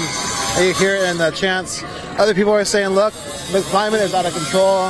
These storms are continuing. There's 100-year floods now every year. I don't know if anyone's like writing it down. Heat waves are becoming hotter now. Like I said, we were in Europe during a record-breaking heat wave. Our plane, we landed there to cover the climate fight there, to bring it to people to understand that this is a global fight. It's kind of one of the places we went. And it was a record-breaking heat wave. A week later, it was a new record-breaking heat wave, And so that's the situation. Those heat waves are what went to Greenland, and then you heard about that increase in melt. It was those heat waves drifting to Greenland, melting the crap out of what was going on there. Let's continue. We were in Iceland. We saw all the glaciers there in retreat. Everyone told us that the amount of ice that melts every year is more than they've ever seen in the year before. The world is changing around us. Climate change is accelerating. The solutions from the White House, there isn't any. They just decided to ignore it. The government, the military of the United States has said that this is a huge issue that's coming their way. The United States military has said that. And so people are preparing, or at least saying climate change is real. Other people are not doing anything. And these folks at least are disrupting, they're disrupting traffic to let people know in those buildings that people out here really want something to happen, and they're willing to put themselves on the line to see if it will. I demand it will.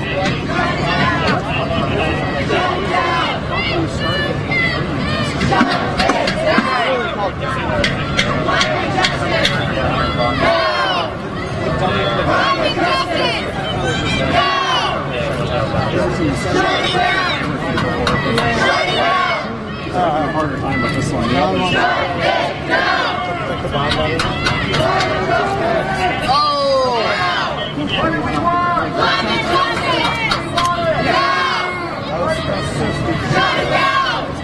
Just checking the area. It seems like the area. What did it say? 3 hours? It just doesn't seem to use power. It's just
So in law enforcement terminology, these groups of cops here are called a cut team. They've probably been specifically trained done practice exercises cutting through lockboxes like this one. This one seems to be taking them longer maybe, but yeah, they've specifically trained for this. I would say lockbox devices have been used in nonviolent civil disobedience protest actions in North America for, I'm guessing, at least about 30 years now, so it's something that law enforcement doctrine is aware of and often prepared for. Major police departments, definitely including the DC police, actually train for this stuff with FEMA. FEMA has the CDP, or the Center for Domestic Preparedness, and they train for a lot of different protest scenarios, definitely including cutting people out of lockboxes. If you go and find our fall 2016 story, Trump's FEMA to prepare for field force crackdowns or something like that, we actually got FEMA's protest training manual through records requests that we filed in the state of North Dakota during the Standing Rock stuff. The North Dakota Department of Corrections gave us a full unredacted copy of FEMA's crowd control manual. We're not sure they meant to give us that, but it's out there. And yeah, maybe we'll tweet some excerpts from that later. There's specific manuals and diagrams about how they train their cut teams. Yeah, they're still working on this this group. Again, we're hearing this rest on different intersections. There's different intersections where things are going down. So this is just one of the spots that we're seeing at least.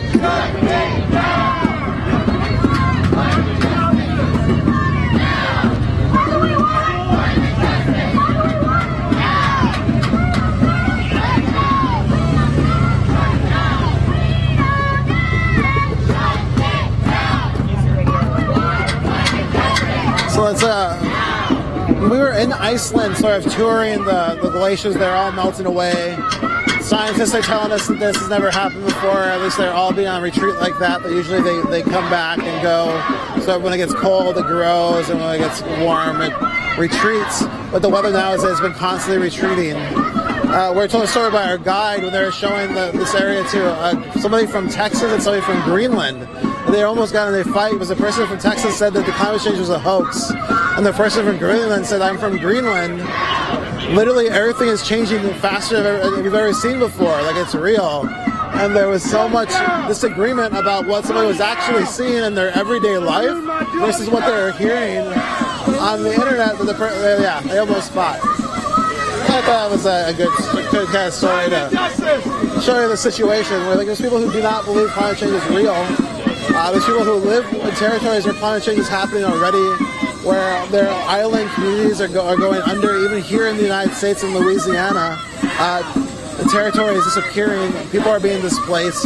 Along the Florida coastline, anybody who lives in Miami knows that every year the flooding of the city gets worse as the water continues globally to go up. And so somehow there's still this debate going on if climate change is going to happen or not. It is happening. It's been monitored everywhere happening. And it's going to keep on going. I don't know what to tell you. As long as, like, don't tear it down. So you can continue, basically. Right now, there's not a lot of mitigation. There's been a lot of warnings, but not a lot of, like, effects or tries to change sort of how things are done worldwide right now.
We're a 501c3 educational nonprofit.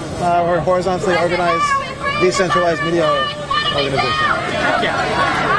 My name is Sean. I'm a spokesperson with the coalition. Oh, you want to talk about why you're here? Huh? You want to talk about why you're here? Yeah. Or I could direct you to someone else. It's up to you if you want. If you're right here, we're live. We've been live this whole time. We saw some lockdowns, vehicle lockdowns earlier. We've seen some soft blockades. Right now, we're 2 blocks from the White House. There's a sailboat. I mean, what you want to talk about? What's going on here? Yeah. So I'm a spokesperson for the Shutdown DC coalition, and here at the XR blockade, the Extinction Rebellion blockade, we have placed a boat in the middle of 16th and K in view of the White House, because if we continue to do nothing about the threat of climate breakdown, this is where the marina will be. Is that like ocean rise expected to go this far with like a meter up, or like? We live in a swamp. This is the DC is a swamp, right? Around 2 months ago, Canal Street was literally a canal. Floods were on Constitution Avenue. We have literally already seen situations where water was here, right? We're essentially out here because this is the professional core of DC. This is one of the strongest, one of the largest concentrations of power on the face of this planet. And people come here every day acting as if everything is normal. Humans are creatures of habit, and when our house is on fire, someone needs to remind us to act, right? The IPCC says that we have 10 years to decarbonize the economy, or else we are going to face civilization-ending levels of climate change. It will be slow, but it will happen, and it will be decided in 10 years. I am a wrestling coach, and I know a lot of kids who are going to be in their early 20s by the time that time limit happens.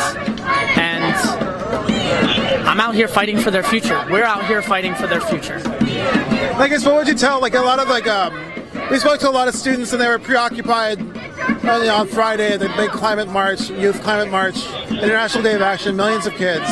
We spoke to some kids in front of the White House who basically said they can't plan for a future anymore. That they don't know how to, like, plan for what they're going to be doing in 10 years when they don't even know what the world's going to look like. Yeah, I really love kids. I work with kids. I always wanted to have kids. I always wanted to be a father.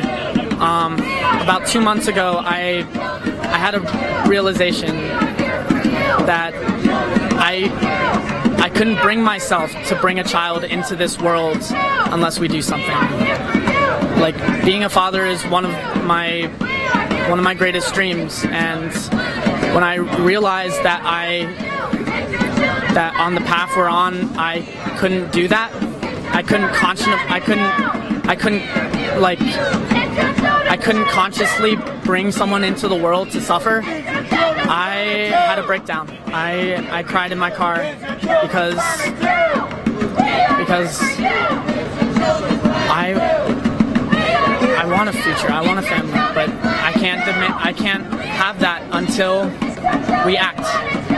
Well, what would you tell? I mean, obviously the generation before you didn't have these, they weren't thinking about these things. Like, they weren't thinking about, like, worried about the future, about the climate, what it's going to be like. And what's that like? It's sort of like knowing that we've inherited the world from them, and they're like, the next generation is going to inherit it from, I guess, us. Yeah, my parents, they did face fear of existential threats. They faced nuclear bombs. They faced the fear of nuclear war. But I think that one thing that's underestimated is the form of that anxiety. You can blame a nuclear war on someone else. You can say, oh, it's their fault, I have no control.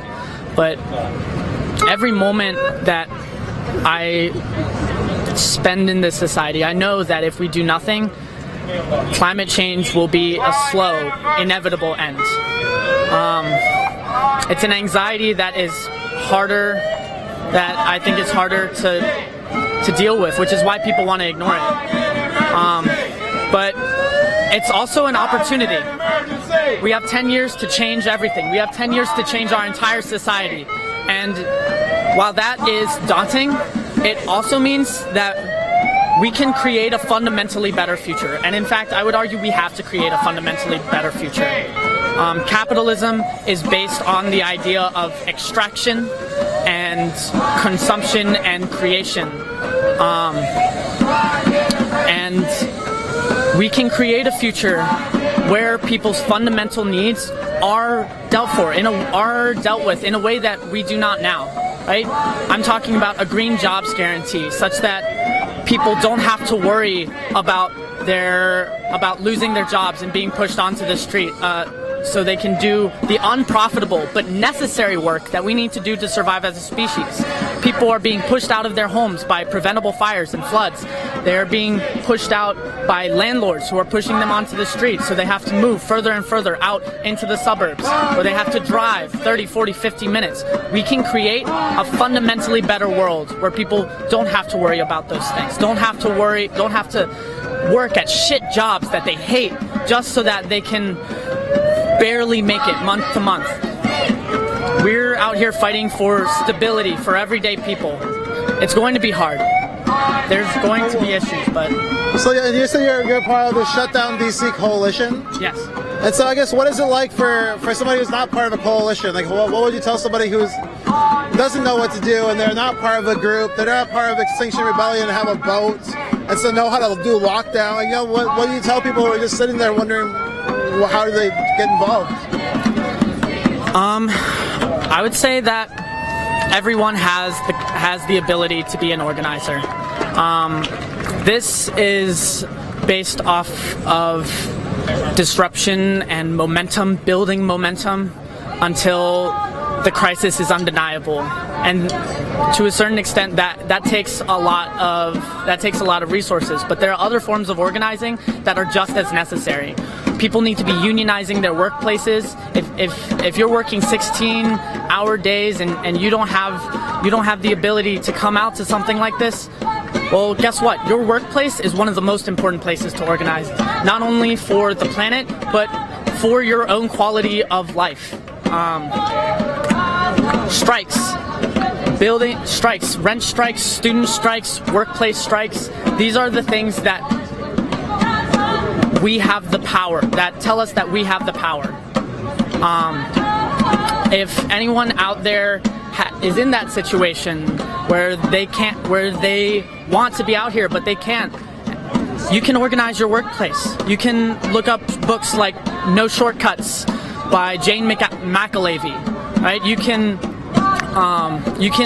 support people. If you bake, you can bring out food here. Puerto Rico is significantly poorer than we are here. And yet they had 1 out of every 4 people in the streets last month. And that was also a climate action, to be clear. That was a direct response to the destruction wrought by Hurricane Maria. We can do it. Power concedes nothing without a demand. What's the demand? A Green New Deal, stability for working people, deforestation, stopping deforestation by the end of 2030, legal rights for the ecosystems that we rely on to survive. People are being extracted here. Take it out. But okay, well, thank you so much for speaking with us. Good luck to you today, and we'll just be live here and showing the world what's going on. Thank you. Yeah, hashtag Shutdown DC. You see people have been extracted from this boat. StrikeDC.org is the website that the organizer we just spoke to said who are part of that Shutdown DC coalition. Again, we are 2 blocks. It's like 2 blocks away from the White House. You can see it in the background. This boat's been here for hours now. It looks like they finally got these last people off the lockdown.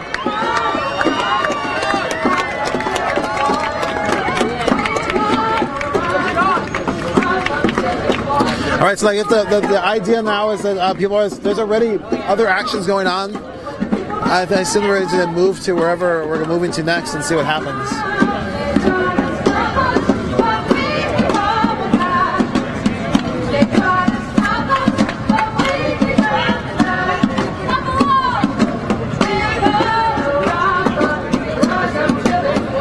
Looks like they're getting stuck in a fight with their building.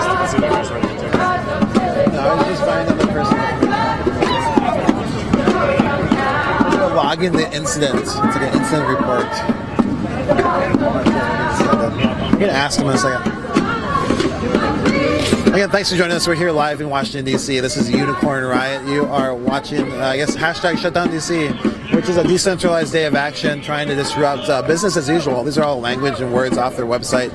I think it was strikedc.org. Somebody yelled it. You can see that here they put down this boat. People walk down to it, just blocks away from the White House.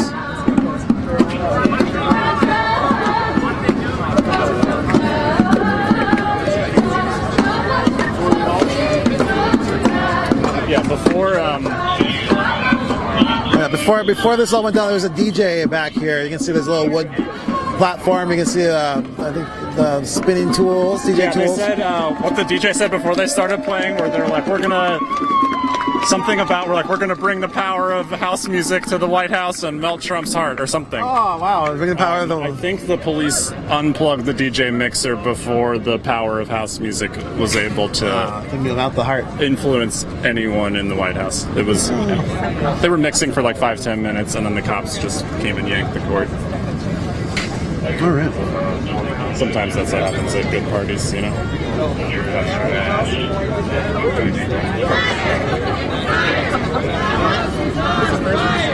It's fire!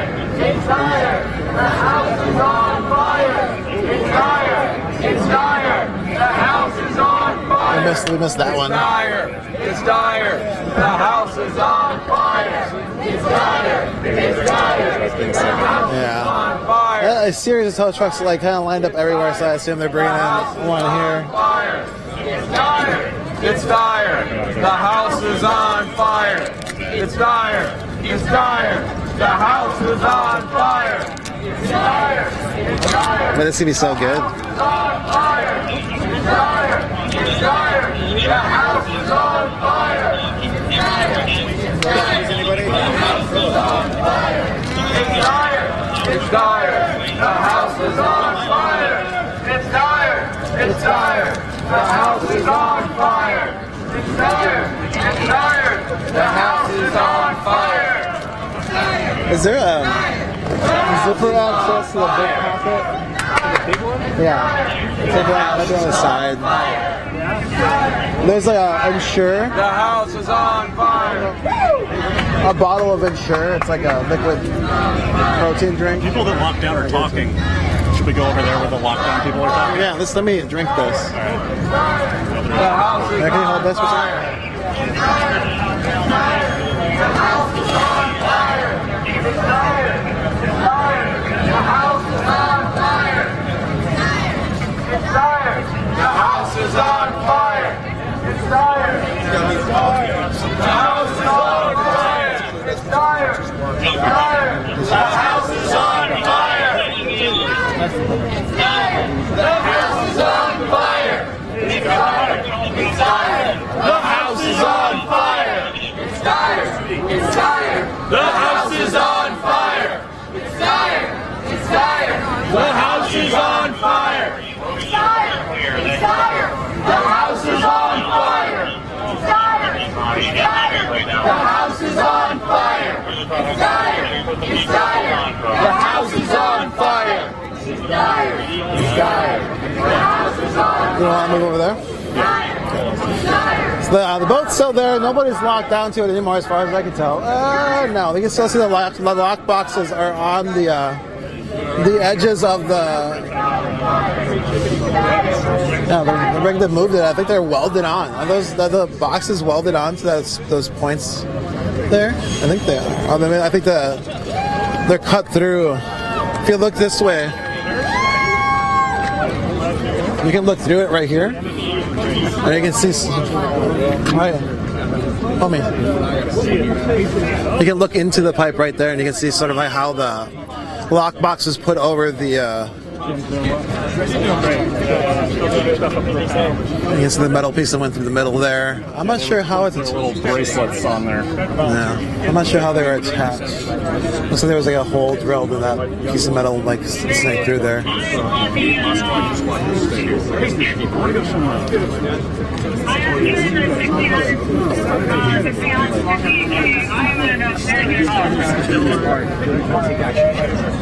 you heard about the different regulations that he's been trying to? Yeah, with the California. Somebody will block the ramp at Connecticut. Just going back for the we can rejoin my unit. not going to like raise the cost of these cars if they have emission standards. All units that are around DuPont Circle. Stay at that post, but open up. Stay at that post, but open up. I just want to block DuPont and Massachusetts Avenue, no eastbound, and DuPont and Connecticut Avenue, no southbound. He has the police. Start with a 7-3. Alright, I need somebody to go take Connecticut Avenue. If you just want, were you just locked down there? I was. You were. I Okay. How are you doing? I see you have like. Yeah, my wrist is a little bit messed up, but it's okay. I guess what brought you to take that sort of action where you're putting your body in line? You know, you were there for a while. It was hot. I just feel like with the climate crisis that puts all life at Earth, I feel like you have to sacrifice to help change something. And I feel like there needs to be enough people who are willing to sacrifice to convince everybody else to take it seriously. And so you're saying that more people have to take like actions like these. Mm-hmm, I agree. And what was the goal of the action? Like you're here, obviously, you're blocks away from the White House. Disrupt business as usual in the place where the most power is in the country. I mean, this is where our government is run. This is where lobbyists gather, the same lobbyists who lobby for fossil fuel companies and do things like that. So we're here to inconvenience them. We understand it might inconvenience some average people as well, but they are not our target. And we want to tell them that you are not our target. We want you to join us. Direct your anger at the politicians and the lobbyists, not us. And what would you tell, a few days ago on Friday, we had this youth climate strike, millions of people worldwide, very young people. We were here at school, people were skipping school, walking out of school, also were let out of school. Anywhere from one of the speakers was 11 years old, you know. And I guess what would you tell those kids who are looking on right now to you who are, I don't know, I guess you're an adult, right? 22. 22, right? Yeah. Yeah. So you're to them, you're you're an adult, you can vote. A lot of them talk about they can't even vote. I guess what would you tell them about what you're trying to do to? I mean, I think they're definitely on the right track. I mean, a school strike. You know, a lot of people criticize a school strike because they're like, oh, why don't they do it on a Saturday? But that's kind of the point. If you miss school to protest for climate change, it disrupts the status quo. It disrupts how things are operating. That changes things, I think, more so than just a permitted rally or a march. I think stuff like this is what's needed to finally push them to change. And do you feel like actions like this are they're in solidarity? Are they like part of the same movement? For the youth strike, it's also the same. They're all part of the same movement, I would say. We're doing this in solidarity with the youth-led climate strike from the 20th to the 27th. Yeah. So this is in line with that. And I'm with Extinction Rebellion personally, but we have 350 DC out here. I think there's some Black Lives Matter activists. It's a big coalition of activists here. Yeah, there's a week of action then. It's 20th to the 27th. Yeah. And that was called by Greta Thunberg, wasn't it? I'm not sure if she's the one who called it or not. I'm not sure. Not sure. Trying to make sure we get everything right. But anyways, it's a week of action. The 20th, the youth took the streets all over the world, and now the 23rd. And it'll be more than just that. I think we have to remember that it's more than just 1 week. It's more than just one day. Yeah, is that we're heading like this need to happen continuously to change things. Yeah, as we're talking about this, there's lockdowns in the center of the country. There's a tree house that's blocking a pipeline. People have been locking down before we even got here. So when we leave here, we're going to go to another climate fight in Minnesota against the Line 3 pipeline, and we're going to keep bringing you to different front lines. But this is DC. Thank you so much for talking to us. Thank you so much. Yeah, and nice to meet you. Yeah, nice to meet you as well. And so this is DC, where this lockdown happened. Extinction Rebellion trying to bring attention to climate, to the continuing changing climate that's being accelerated by humans' involvement in it. And we continue to build cities like this and concrete everything. Turns out it changes the world.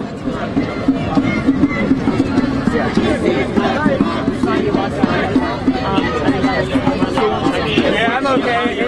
My wrist does hurt, but it's okay. I think we just have to wait for this to heal up. Yeah. Anything else? Do you need some water? Water. Let's kind of wait to see when this boat gets taken. There's multiple other actions as well. We'll try to get there after this, I guess.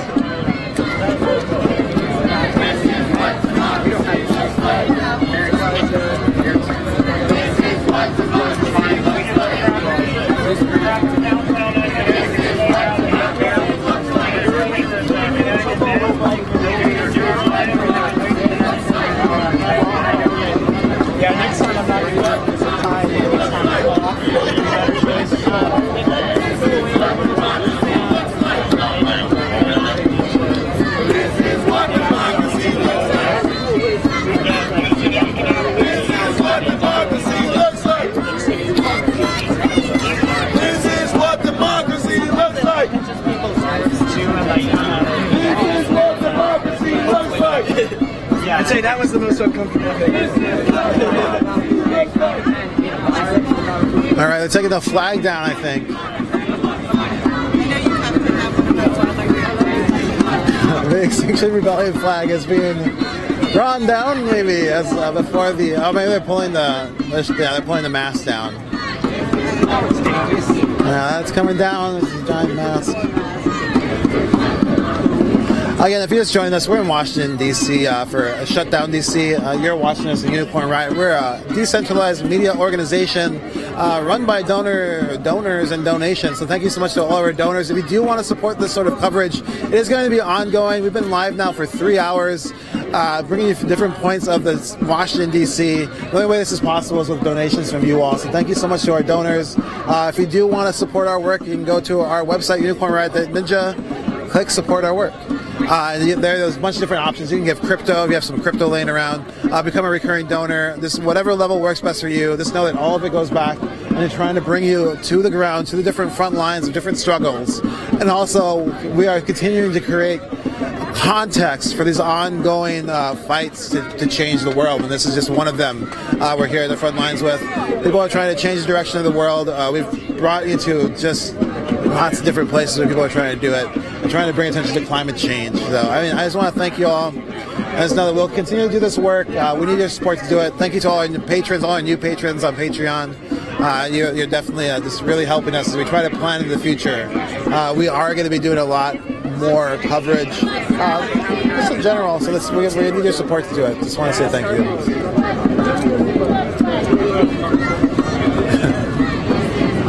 And I am Lorenzo, your host. We got John Z there on the back end. Chris is currently running the camera, and Andrew's here on the ground. Thanks a lot again to all of our organization who is helping us where they can. And thanks to all our viewers who are sharing our work and liking it. And don't forget to hit subscribe, follow again. No money goes into advertising this. We do everything with organic reach. Organic reach is definitely something that doesn't work so well anymore, as all of the platforms try to monetize everything we're doing. They don't like us not paying for reach. So the only way we get seen is with your likes and shares. So thank you.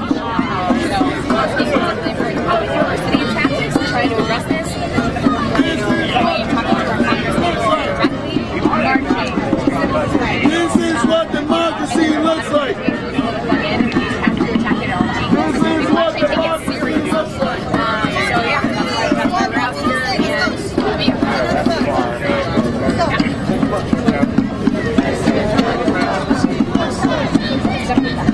How far is it? Are you looking at that? We're looking to see where we're going to relocate after this is moved again. This is a decentralized.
It's like exactly where we were at when we first started.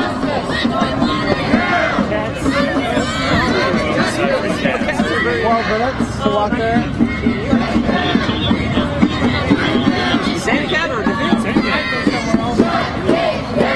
See, on my cat.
Ice HQ.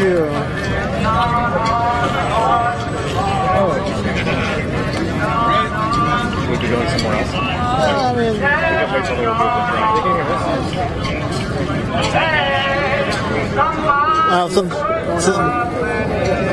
So yeah, so looks like the organizers of the event are calling, saying that there's different groups disrupting traffic on DuPont, Mass Avenue, K, and 16th. There's blockades still at the North Capitol of Mass. I think that's kind of where we're at. 12th Independence in the ICE HQ. There's been over 30 arrests.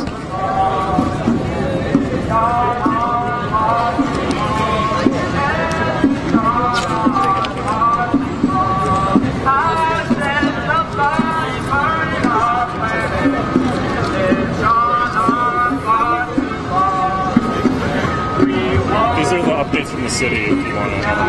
Oh yeah, I can give you the updates too.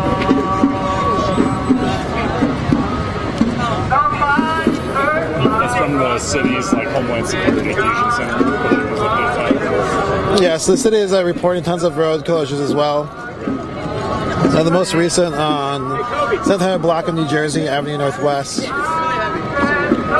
is blocked due to demonstration activity. So the city is dropping updates as well. Here comes a tow truck to move this.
Yeah, so they're trying to air up the tires right now.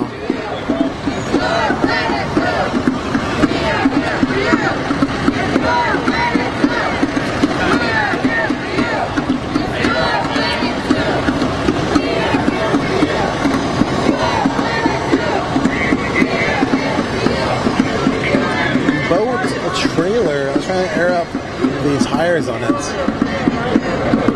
Again, earlier there's people locked down this. There's other stuff going on all over the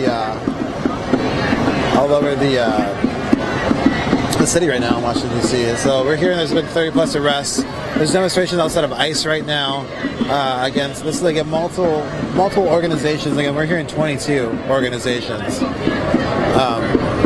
22 organizations who have been engaged in different kinds of blockades. This is Extinction Rebellion, who brought this boat out here, dropped it off in front of, or in the middle of this intersection, just 2 blocks away from the Capitol, then locked down to it.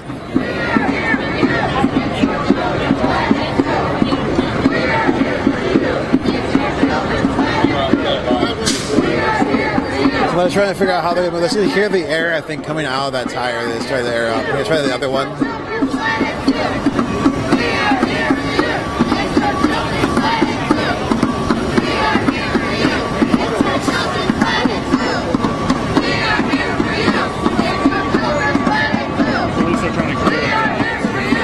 Yeah, so there's a tow truck coming in. People have sat down this intersection across from us. Again, we've seen that kind of everywhere we've been going. Is like different people taking the intersections in different ways. Right now they're sitting down there, blocking traffic there. Before it was this boat. The boat's still blocking traffic. They still haven't moved it, but they're trying to figure out how to move it after extracting the people who are locked down. And you can see they're talking to the people who are in the road.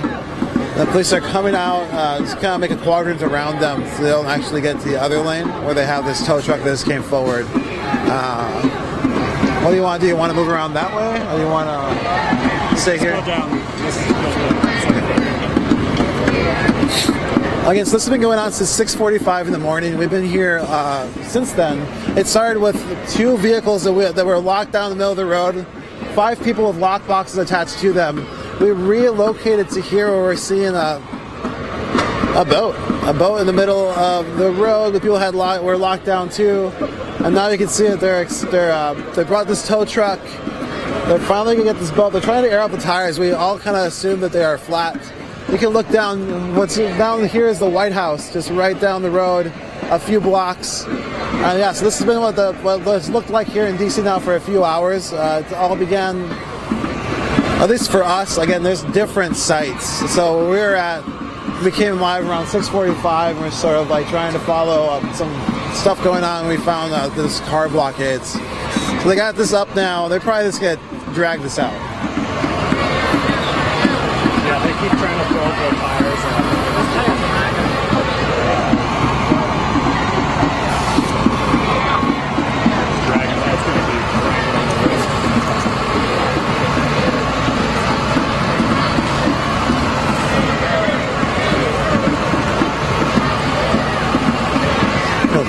This is just one of the blockades. Yeah, the air is not staying in those tires. They keep trying to air them up. You can hear the hissing as the air escapes.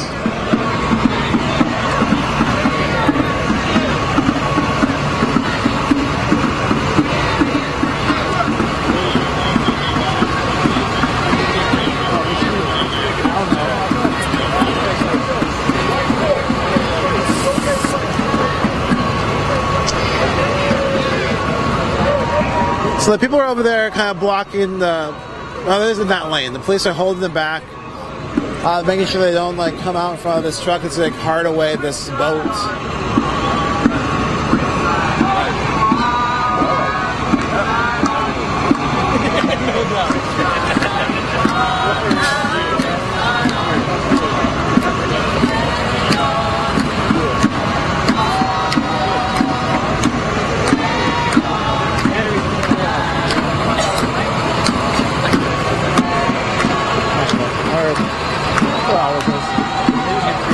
Yeah. All right, everybody. This is Washington, D.C. This is live.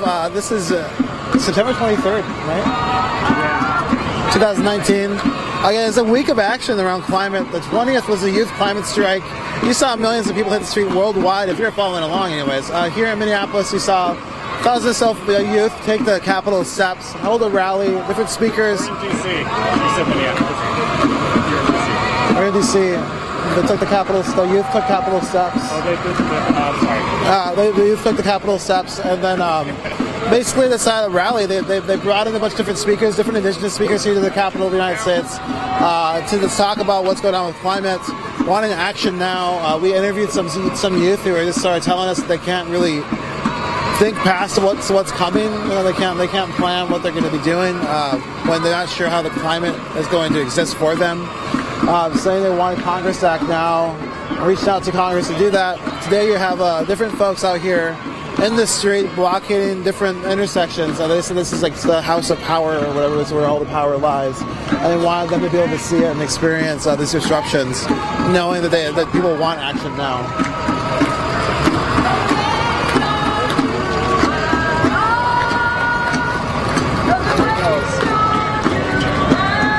All right, so we're gonna.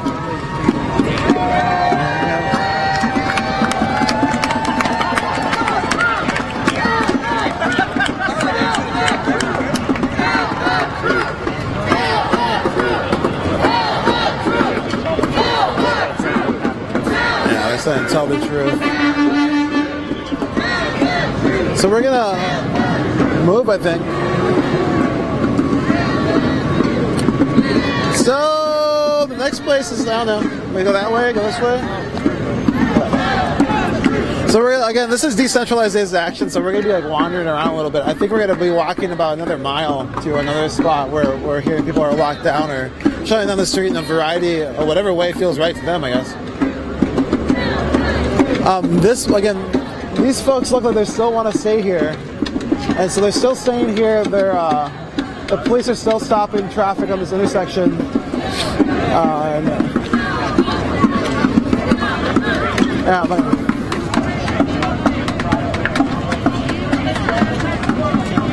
guys rock. Again, we're a donor-based platform, so if you do want to support this sort of content, you can become a recurring donor. What's that? They're marching to Farragut Square. Is that where you're just at, up there? Farragut Square was the public rallying call for the Extinction Rebellion block, which is who did this. And they also, some of them gathered at McPherson Square and then came over here. So they might be going there to then go try to block traffic somewhere else. What do you all want to do? Some sort of rally. Stay here or go that way? It's basically that. Do we know that there's other stuff that way? I don't know. Hold on. I think they're just going to march down the street this way. Let's follow them unless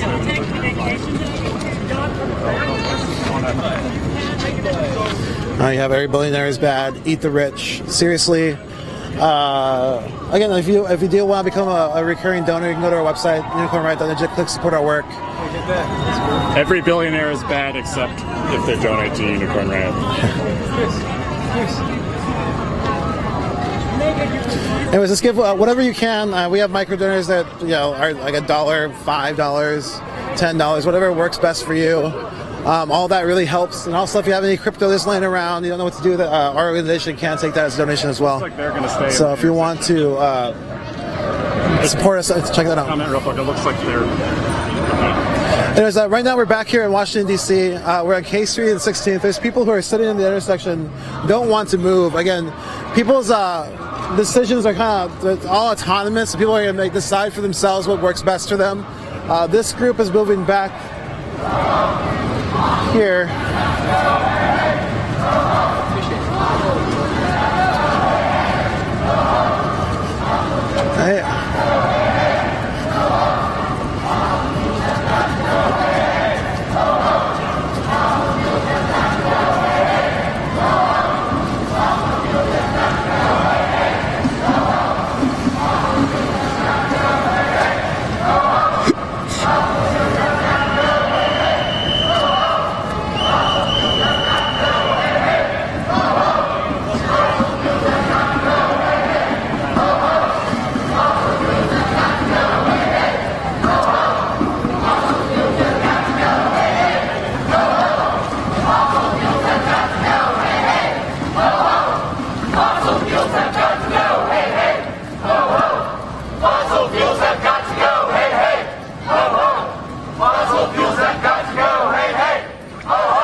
Going south. I mean, if we know a park we should go to, let's go.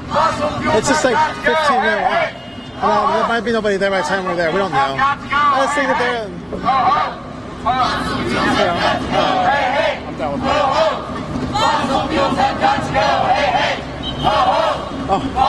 And again, if you do like Sports Club work, we've been live for 3 hours and 15 minutes, bringing you this uninterrupted stream. Whew. And again, that's a lot because of your support, your donations. Big, giant thank yous to everyone that's helped us get this far with our gear. We're going to keep investing in bringing this live to you. We do need your help to do it. So thank you so much for considering that. Give it what you can. Yeah, 3 hours, 15 minutes. We're also prepared to be alive for much longer. For a long time. This is like one of the Extinction Rebellion blocks. Heading back to, I think, where their starting point was. Our understanding is there's different blockades still going on at different points. They're kind of far from us. So we're trying to decide how we're going to maneuver after this. Again, we've been here for, since Friday. I guess Friday we're live, bringing you that Youth Climate March. Now we're here at this Extinction Rebellion March. No, this is a portion of it. This is one of the organizations. There's 22 different types of organizations. This is Extinction Rebellion's block. They put a boat in the intersection, locked down to it. Now I'm not sure where they're marching, but again, they wanted to be marching to disrupt, to be obvious they're here, and this is what it looks like. At least at this point. We demand a Green New Deal. We demand a Green New Deal. We demand a Green New Deal. We demand a Green New Deal. We demand a Green New Deal. We demand a Green New Deal. We demand a Green New Deal. We demand a Green New Deal. We demand a Green New Deal. We demand a Green New Deal.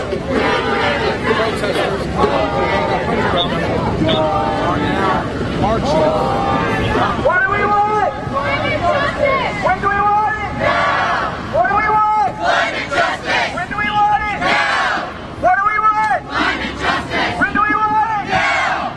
What do we want? Climate justice. When do we want it? Now. Unite behind the science. Unite behind the science. Unite behind the science. Unite behind the science.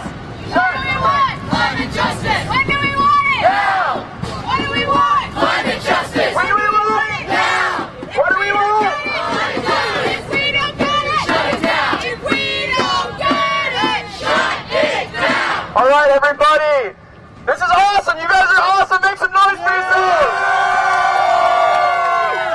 So right now we have activists who are still locked onto ladders at 18th and Connecticut.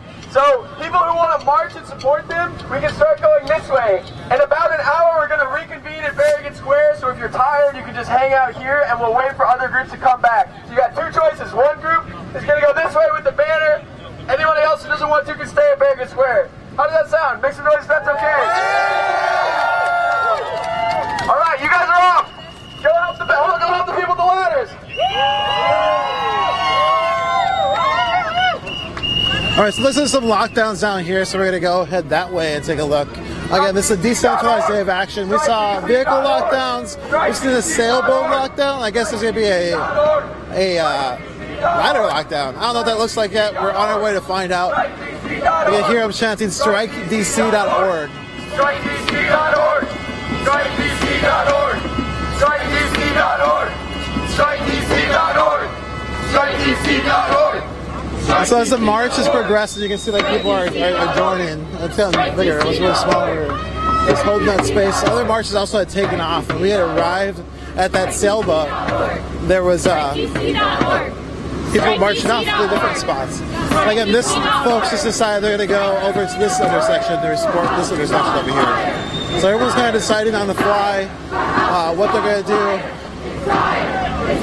Pardon me. It's on fire! It's dire! It's dire! Our house is on fire!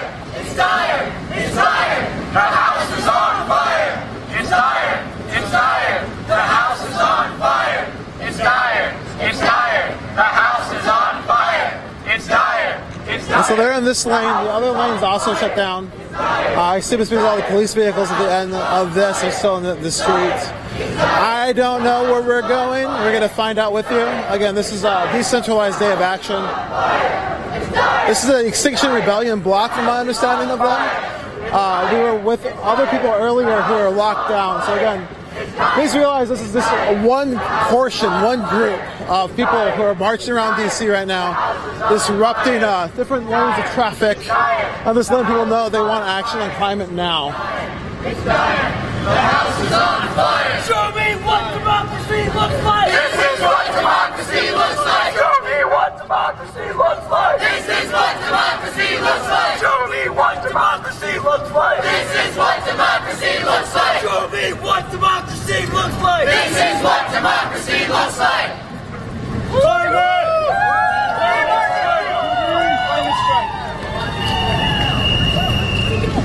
The earth is on fire! Put the fire out!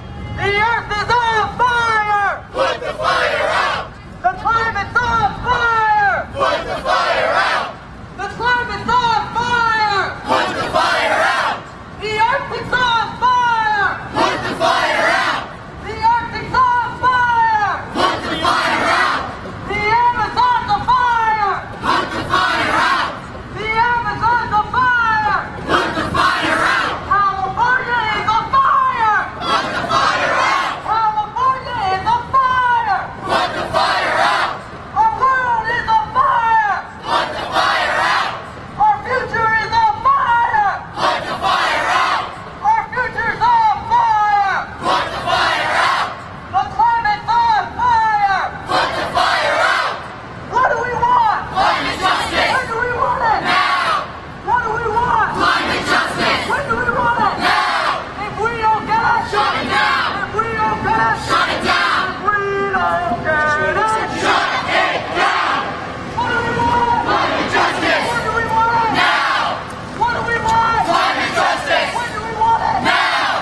Washington, D.C. for hashtag Shutdown DC. I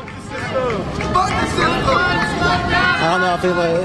Yeah, this is one of the many different marches that are out here in the street right now in D.C. This has been going on for 3 hours? 3 hours. 3 hours.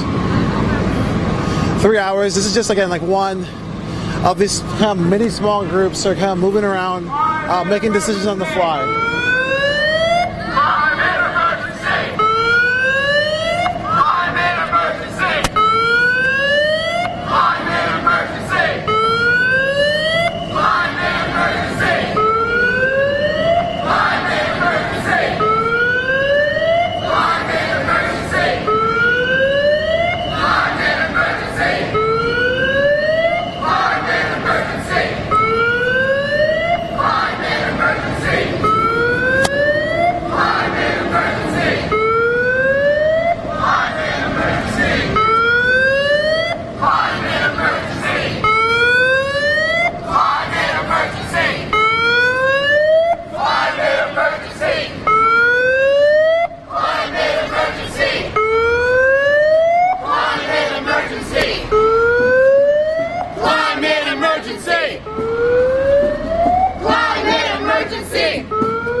So this group of folks is heading towards some other lockdown, which I think is right down the street over here If you look down, you can see there's some ladders off in the distance. That's what this march is trying to get to support them. Again, there's like different actions going on, different levels of engagement people are taking on themselves. These folks want to hold the street, keep protesting, and they also want to help people who are locked down. So there's a hard lockdown over here, and that's where folks are heading.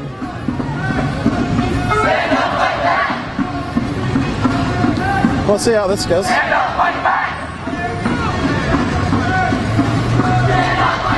Again, if you're just joining us, we're here live in Washington, D.C., decentralized day of action called Shutdown DC. Different groups, small groups of people engaging in different blockade actions. We can look up ahead here. You can see this ladder. This road is shut down. So we'll see kind of what this group decides to do right now as they get here. People cheering.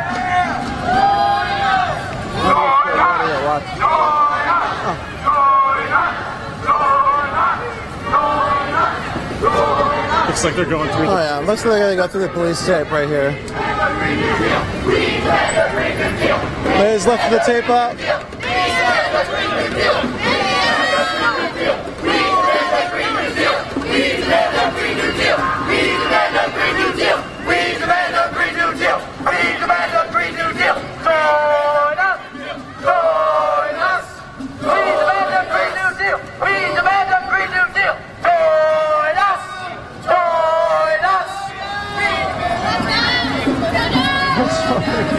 I say slow down. There's like a lockdown. I think people are really excited because it's a person on this ladder right here.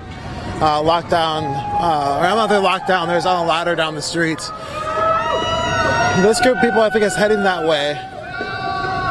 Let's just move that way. Let's get there now. So we're going to go up ahead to this lockdown here while these people come up to meet it and kind of show you what's going on here. Again, I think this will be our third lockdown. At least if it's a lockdown. It's probably our fifth or sixth blockade of different types. Different types of blockades. Lockdowns with their arms in lockboxes. This person is just be sitting on top of a ladder. People are chanting, backup is on its way. Again, this small march heard these people are locked down and now are coming here to support them.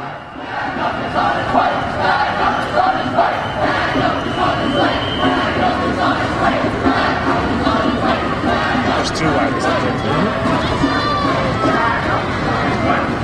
So we're getting closer. It looks like there's two ladders actually in the street here.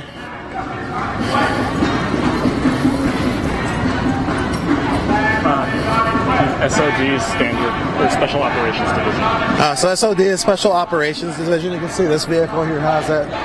SOD, Special Operations Division. This van, SOD, Special Operations Division. And it's three, it looks like three ladders with people on top of them over here.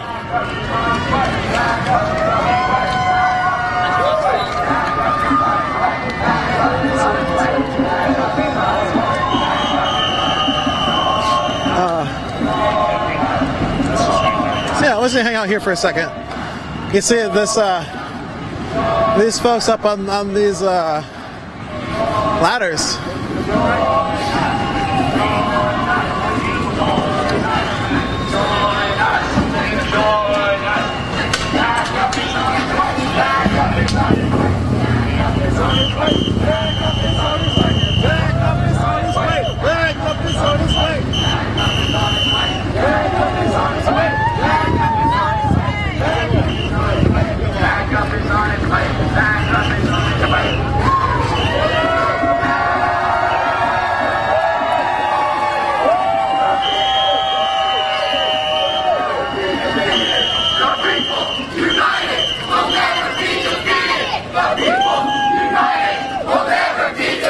The people united. The people united. We'll never be defeated.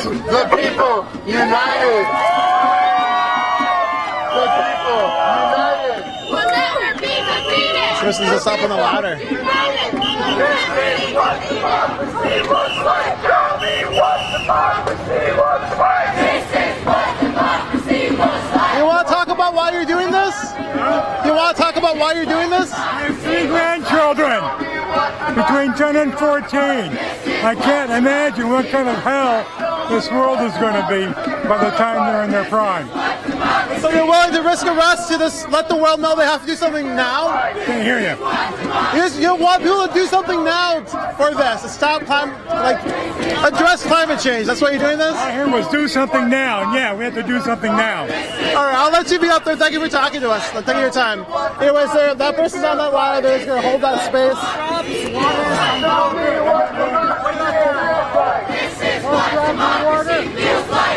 Everywhere we go, people gotta know. Talk about why you're here? You want to talk about why you're here? Climate justice, man. We're not waiting anymore. We wrote letters to Congress. We voted. We've done everything we can. This is an emergency. Polar bears are dying. The forests are on fire. The Amazon's on fire. And we're not waiting. We don't want our children to grow up on a planet on fire. The climate justice, we're not asking. We're demanding. Thank you. That's somebody who's on top of this ladder trying to hold this space. I'm going to try to see if we're going to ask some more people.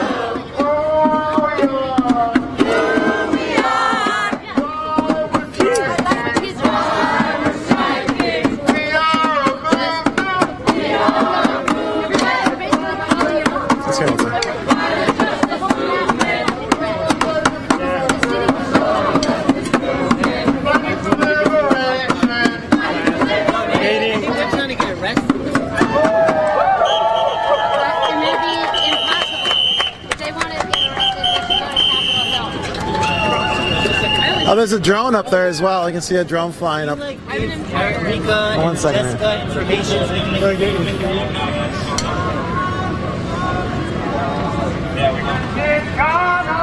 Did you want to talk about your sign at all? Health justice, climate justice? Sure, yeah. Yeah, let's know like what brings you out here, and you're here and nurses are. Yeah, so I'm in the scrubs because I was out supporting the healthcare workers and the Black Lives Matter blockade that was over down on Independence Avenue earlier this morning.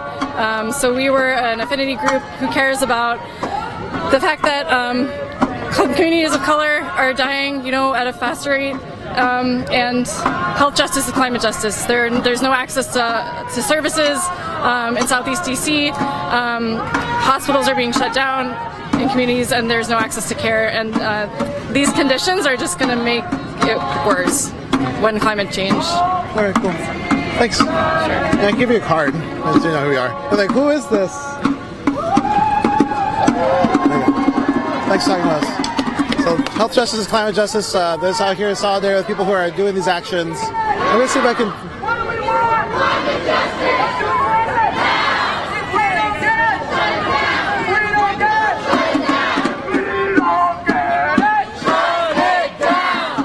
Excuse me, do you want to talk about why you're here? Do you want to talk about why you're here?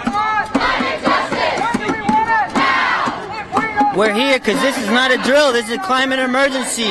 We're facing a mass extinction, and scientists are telling us we need to drastically make big changes to our economy, to the way our society works, and we're fighting for climate justice. And what do you hope this achieves? Like, you're disrupting DC right now, the traffic's not flowing. What do you want people to take from this? Well, we've already seen when business continues as usual. People have been protesting. I've been doing climate justice protests for over 10 years.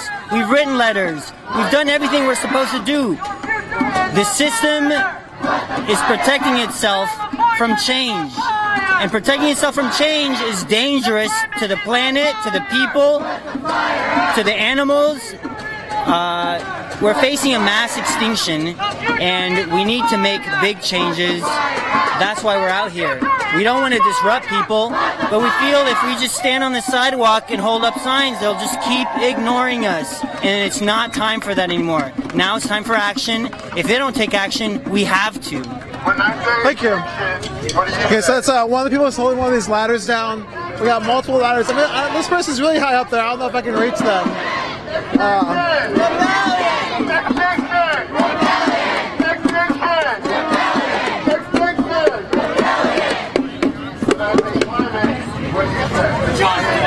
I'm trying to figure out how I can like get a.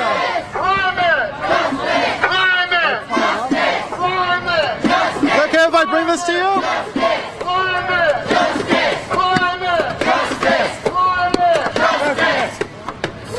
what brings you out here today? We're here for the Extinction Rebellion, called a climate emergency protest. We've shut down DC on a lot of different sides. The traffic is tied up, and we're here to block rush hour, make sure people couldn't get to work very easily today, and that definitely happened. So what do you want, like, on Friday the youth march worldwide, what would you like to tell them, as somebody who's here doing something about climate change? The youth are an inspiration. We're inspired by them. I think it goes back and forth. This is a really powerful movement, and it's for all the right reasons. All the climate scientists have said, if we want this to change, we have to take action right now. And I mean, we've tried voting, we've tried petitioning, we've tried lobbying. That's not working. This shutting down the city, this is getting people's attention. This is really where it's at. Civil disobedience is the last method of justice. You know, we're here, we're peaceful, but we're not going to be ignored. Thank you. Thank you, So we have so many people here. Does anybody feel moved to share why they're out today and where they think we go? All right, so I think we interviewed everybody who's on these ladders right now holding space. A lot of the same reasons, feeling that they've petitioned, they've marched. They could be holding signs on the sidewalk. They feel like that wouldn't be as effective. But now is the time for action, so they've taken the streets. They know they're disrupting things. They want people to understand you can't ignore this issue, because the issue is not going to ignore them. It's going to affect them no matter what. If we actually want to transform things, we need to have a movement. Right. Thank you.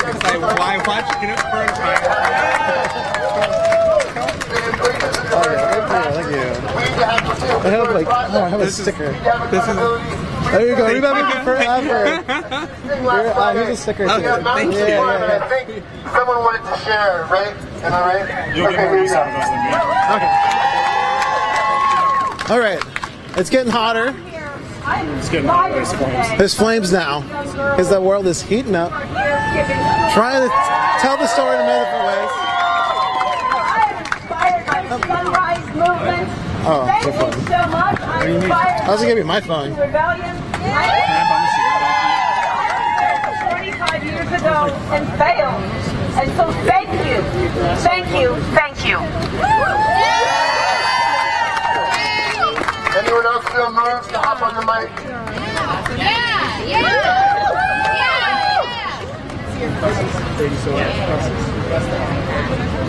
How's everyone doing?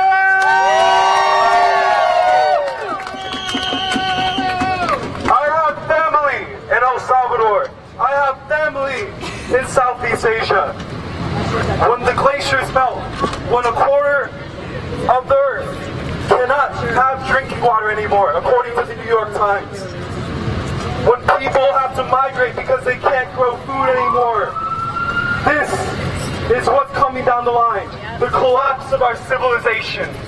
That is what we are fighting for. And we understand this. We understand that this is an emergency. That this is an absolutely catastrophic situation. Gives me hope is seeing all of you out here, seeing everybody fighting together, everyone together. Everybody is going to believe that we will win. I want everybody to start chanting, I believe that we will win. I believe that we will win. I believe that we will win. I believe that we will win. I believe that we will win. I believe that we will win. I believe that we will win. I believe that we will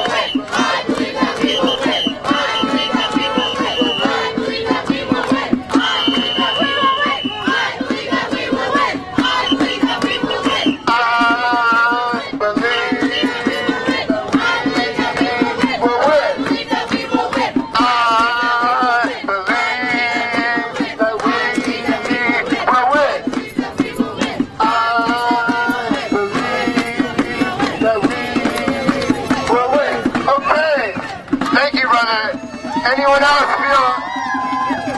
Anyone else feel moved to share? All right.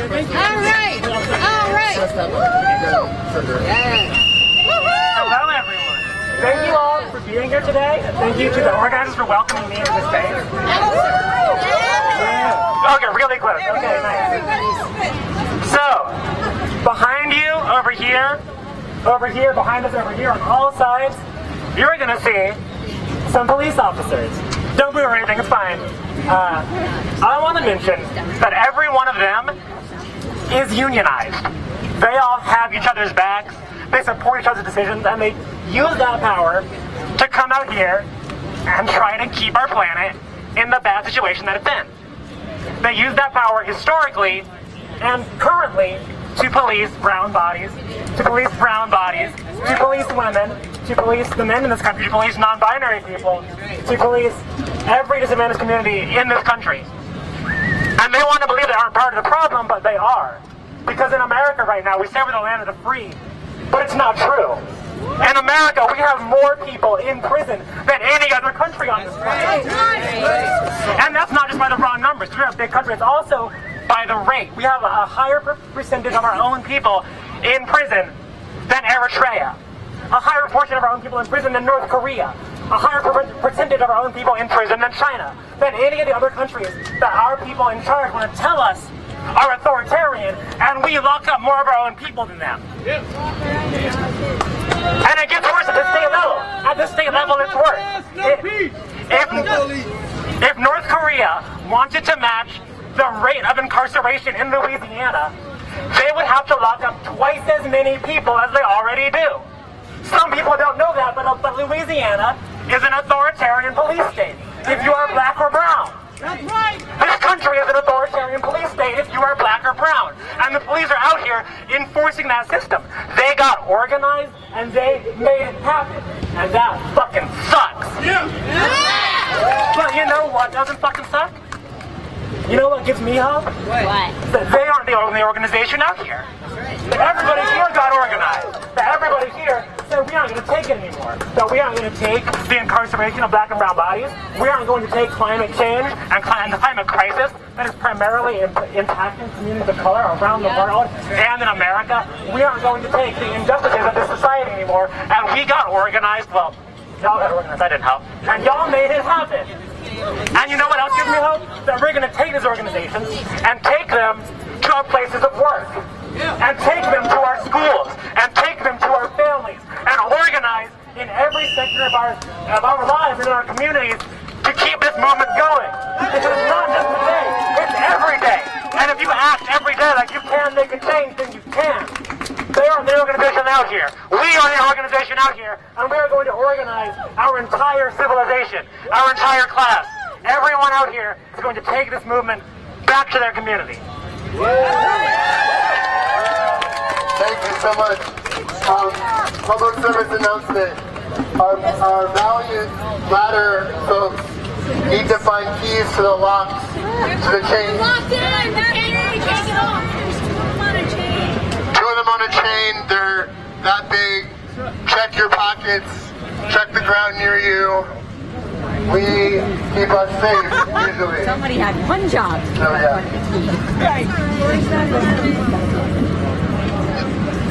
This is a real thing. We really are trying to find keys. I found it!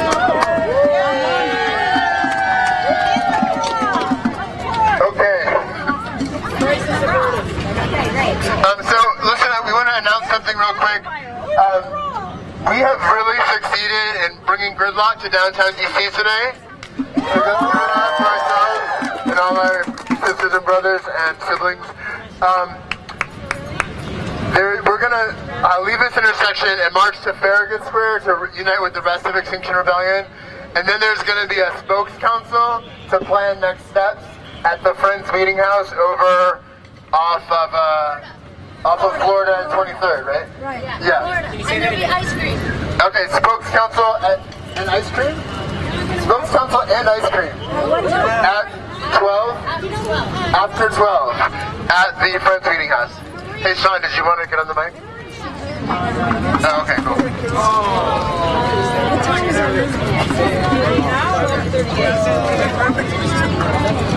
I got a 9-year-old girl who lives next to me that's into Greta Thurman, and that's why I'm here. Hey, let's make it about the children. Wake people up. Every time you see a baby or somebody's baby, anybody's baby, everybody's people up to the fact that these babies have no future unless we get our act together.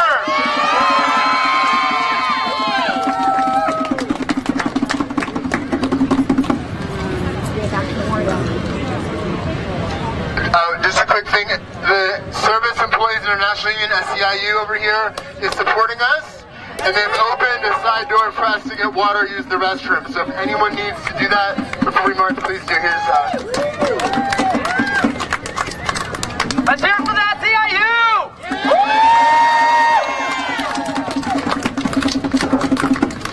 Y'all, my uncle was a doctor in Puerto Rico.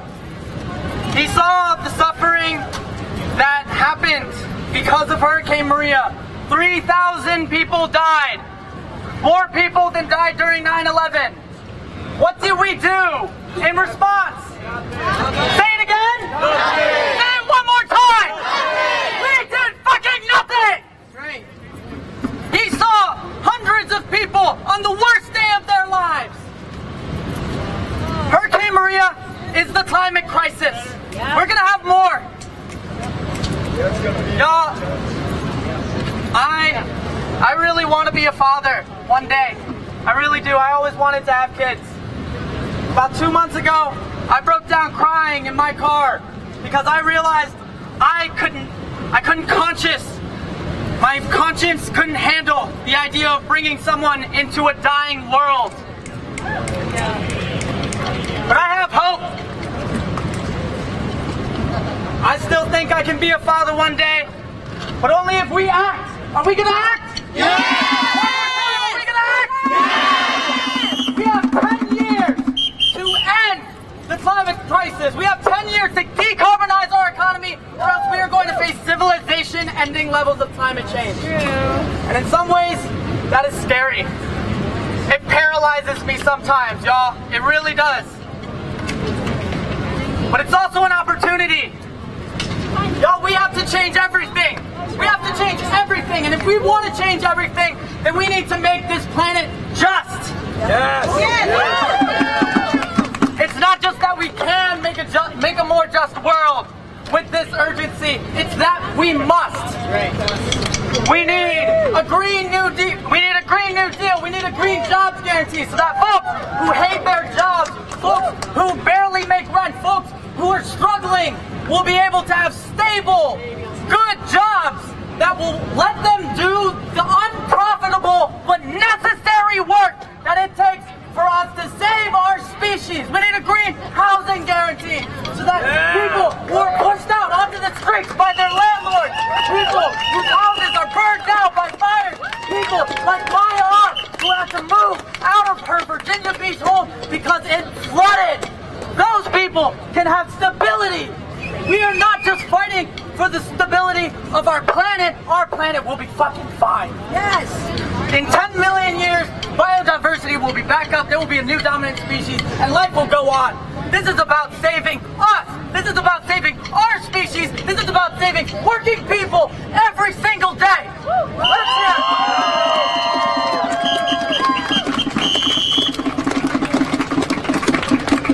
What do we want? When do we want it? What do we want? When do we want it? If we don't get it! If we don't get it! If we don't get it!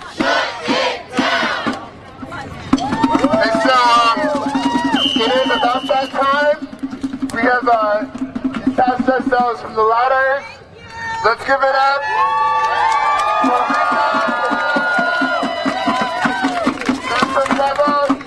I'm going to stay here to load these things onto our truck, but everyone else, unless you need to be here, can roll down to Farragut Square. Someone should take this bullhorn who can make use of it. You want it? Yeah, yeah. Yeah. The rest of hey. Just enough.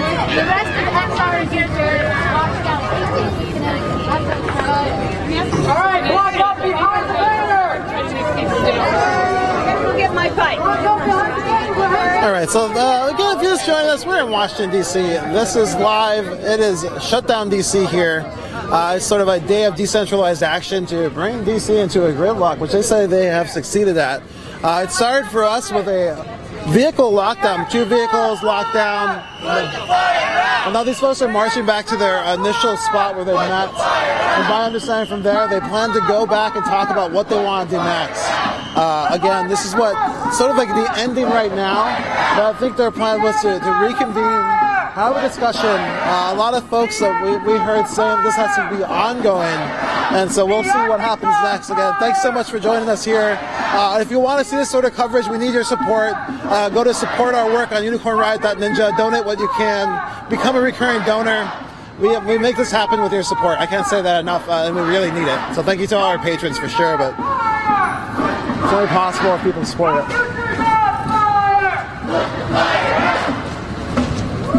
The people united will never be defeated. The people united will never be defeated. The people united will never be defeated. The people united will never be defeated. The people united will never be defeated. The people united will never be defeated. The people united will never be defeated.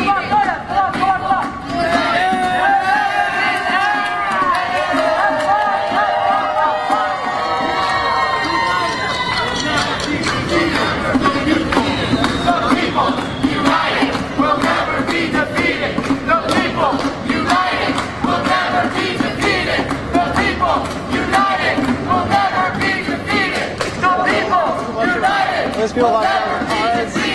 The people united will never be defeated. The people united will never be defeated. The people united will never be defeated. The people united will never be defeated. The people united will never be defeated. The people united will never be defeated. The people united will never be defeated.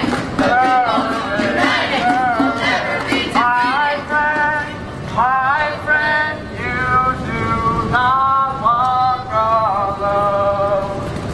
We will walk with you, and sing your spirit home.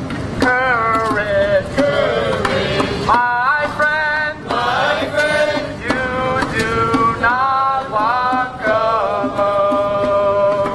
We will walk with you.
So where's Marchdown DC? I think they're going to rendezvous with some more of their group. Again, there was different collection areas where people were supposed to come first before they went and engaged in sort of their civil disobedience.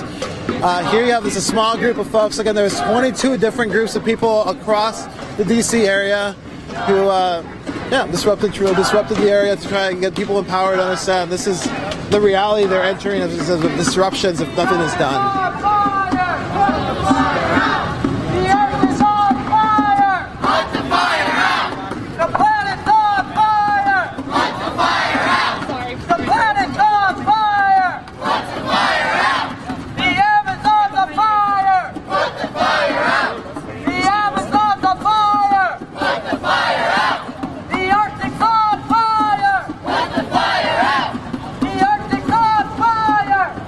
I'll tell you about the Arctic being on fire. The Arctic is actually on fire. As the climate continues to warm, the poles actually are experiencing warming faster than the other parts of the climate. And so right now the poles have these weird fluctuations in just how hot it is there. Recently, all of the North Pole was actually just a lake of water. You can go look at those images if you want. You know, you can see like the flag planted, just a giant lake of water. And that's because it's unprecedented heat in these places that they have not seen this sort of heat and are sort of just melting away. Right now, governments are planning to open those northern corridors for shipping. That's their plan. That's the plan.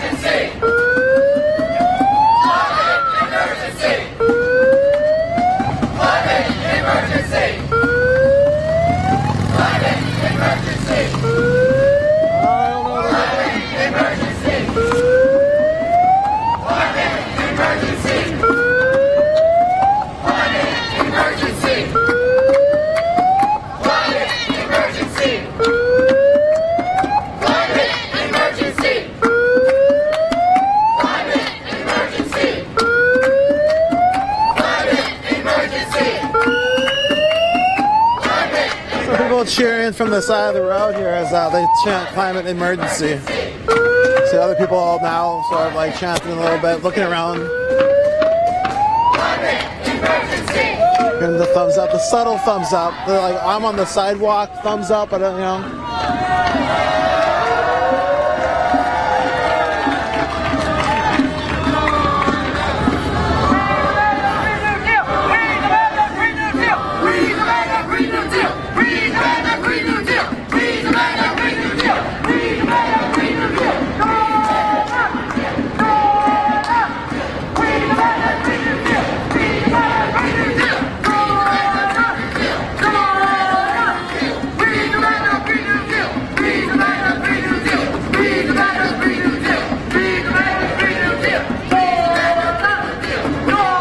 I think this group is heading towards this park, Farragut Square, where they plan to meet up with some other folks who are waiting there. And then what we heard, they're going to go back to have a spokes council, where the language was being used, to have a discussion about what they're going to do next. And so they plan to continue to engage in actions, and so they plan to decide what best way to do that. 22 different groups, decentralized actions. You saw us kind of running around trying to catch up to what's going on. And we missed a lot of what's going on. There's 30-some arrests. There's protests outside the ICE building here. Different sort of blockades that we didn't witness. We saw some vehicle blockades. We saw a sailboat blockade. These ladders that were just there a moment ago. And then we've seen a lot of people sitting down the street, a lot of people marching into the street, holding the space, and then leaving. Again, this is all to bring attention to the ongoing effects of climate change. You can see they're demanding a Green New Deal. They're marching in solidarity also with the Youth Climate March that happened on Friday, which had millions in the street. We just came back from Europe where we saw thousands of people engage in direct action to stop fossil fuel infrastructure, to shut down coal mines, to stop the expansion of coal mines and destroying forests. And so people are engaging in direct actions all over the world, also here in the United States. Right now we have these actions here, Shutdown DC for climate. And our expectation is this is going to continue and also just accelerate as climate change continues to accelerate. And the ability to deny its effects just disappears completely. So what we're entering into right now, as a lot of the predictions that were given to people years ago, you know, decades ago, are just sort of reality now. The stronger storms, the flooding along the coastline, Greenland sort of like melting away, icebergs or glaciers melting away, and that's just as the climate continues to heat, we're going to see these effects. They're here now, and as people don't mitigate them, the predicted effects that we're going to experience are catastrophic. Like, we haven't even seen what's coming yet. And so people here are trying to bring attention to it now.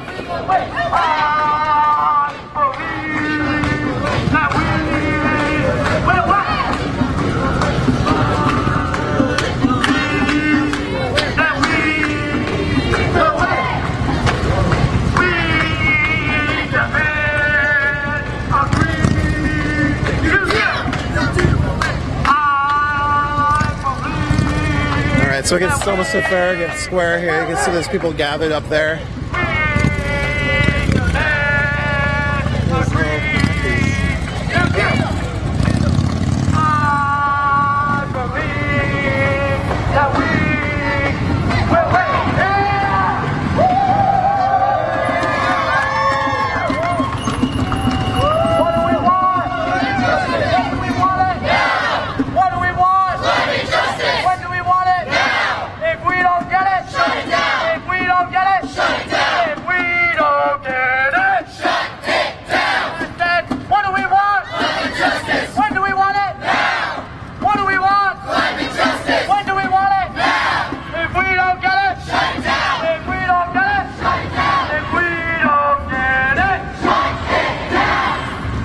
I think too, our organization is trying to do is to provide context to ongoing social justice struggles, climate struggles, and just rights struggles. We're here right now. You can see these people joining them.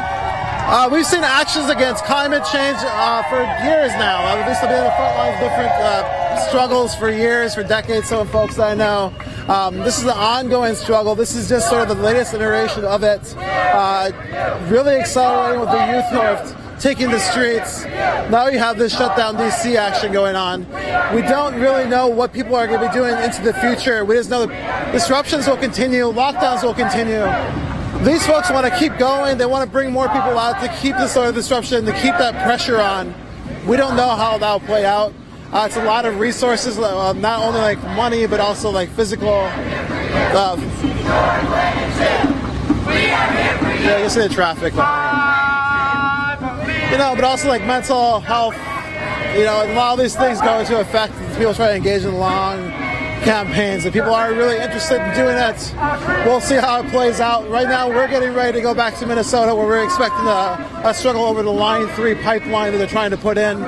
Different indigenous-led groups have been organizing against that pipeline now for years, along with the Keystone XL. For decades, I don't know, forever, saying they don't want that pipeline through their territory.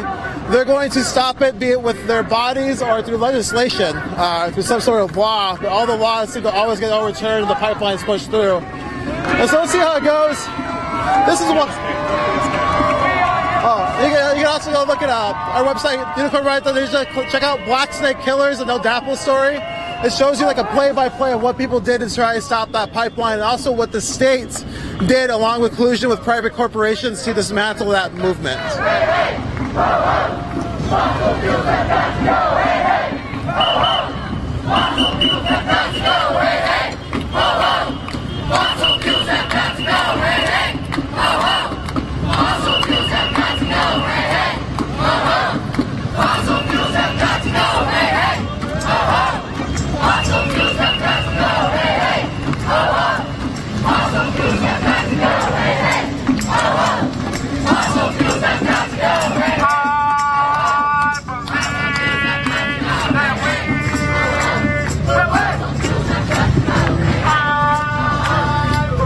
So yeah, this little group is joining this group that's in here. So like 50, 60 people come and join this. People who already were here, we're out deployed, blocking different intersections. Oh, we're just gonna keep moving here. I think we're gonna go back here, maybe do a recap of the day and then take it down. Alright, then we're gonna wait. Hold on.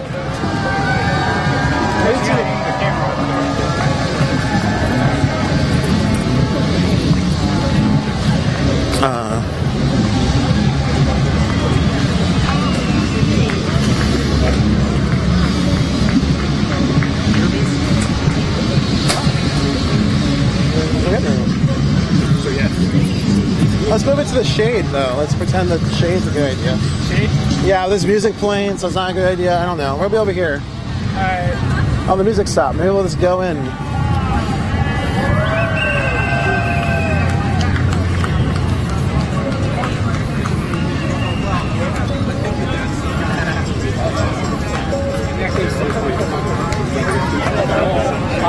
Do you all want to talk about why you're here at all? Somebody want?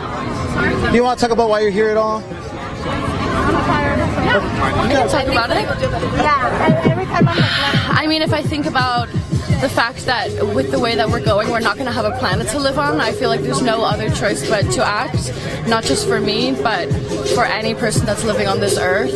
We won't have a habitable earth anymore, and we are doing it ourselves. We're watching ourselves do it. We're watching companies do it. We're watching greed and power as the central role and as the central incentive for people, instead of looking at that we won't be alive anymore. You know, when there's no more clean water to drink, what are we going to drink? Oil? What are we going to eat? Money? No. So the only option is to resist and to do all that we can do to show that this is not just a minor problem. This is a crisis that we have done and are doing irreparable damage to the earth. And that has to be the number one priority. We have to think about now and in the future. There's no way back. And what do you hope that people take away from this day? I mean, it's like trending nationwide. Obviously, the people who are in the streets here experienced you all here with all of your signs. Like, what do you want people to take away, or what do you want tomorrow to look like after this day of action? I mean, I think I want two things. I think for the people participating, I want them to feel hope, because I think it is really easy to get very desperate thinking about our future, and I think it's an amazing feeling to come out and see that other people are supporting and really doing everything they can. So I think that's an amazing community feeling, especially how a lot of different groups came together in DC. And I think for people who didn't participate, I think either they saw us marching and they wanted to join in, and some of them did, or that for the people who didn't, I think, you know, we disrupted traffic, and maybe that was a minor inconvenience for some people. But I think if they actually took the time to think about it, climate change and the destruction of the earth is a massive inconvenience. Not just a massive inconvenience, it is not possible for us to accept that. So I think that if people take the time to look past just like the minor inconvenience of some morning traffic that they couldn't get into work, they'll see the reality behind what's happening. Well, thank you so much for talking to us. Anybody else want to talk? Or I think it's okay. You're good. She said it right. She said it right. All right. Well, thank you so much for your time. Yes. Thank you. Yeah, I can give you a card here in case you want to see what this goes on to. Oh, that's the wrong card. I don't even know whose card that is. Where's that one? Thank you. Yeah, take care. Thanks for speaking with me so much.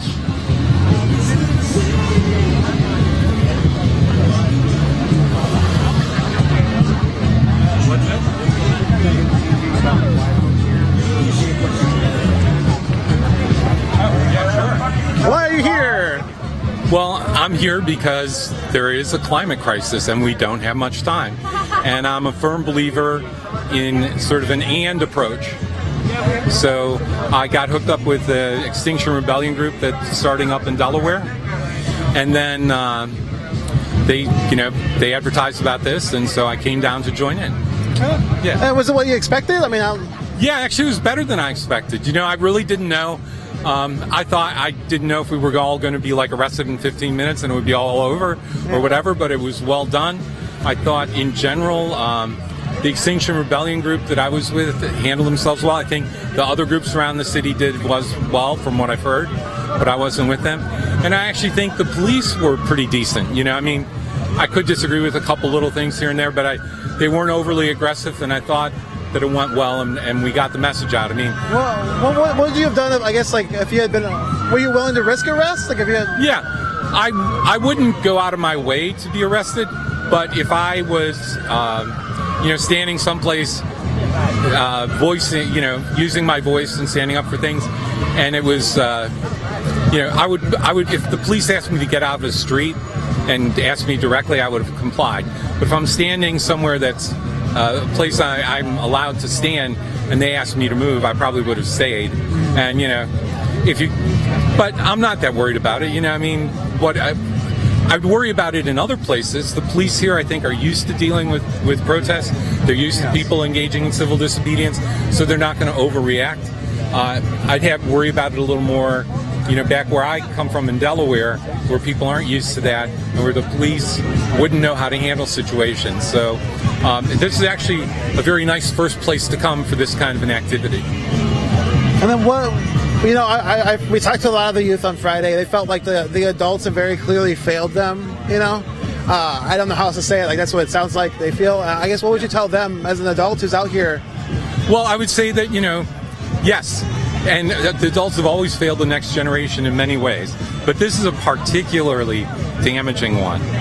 And unfortunately, it's one where the economy, the way it's run, is butting up against the future in a really drastic way. And there's always been some of that, but this is much more critical.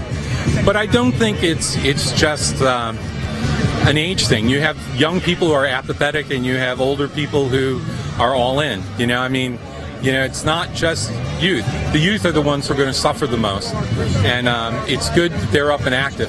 But well, I guess particularly, like, they told me that they feel that the next generation failed them, and us as the next, I mean, you as the next generation, like, what would you tell them being out here? I mean, I would say that, you know, we're not all like sitting in our wheelchairs and you know, massaging our gums. There's a lot of people who are very active trying to change things. And I do think that it's got to be an and. You've got to take every approach, whether it's sort of a more conservative Sierra Club type approach to trying to lobby people, to being out on the streets. It's an all hands on, do everything you can kind of situation. Thank you for taking this. All right, sure. Thank you. Yeah, I'll give you a card here where you can find it. Yeah. Okay, great. Thank you. Yep. All right, so we're gonna, I guess, try to interview a few more folks.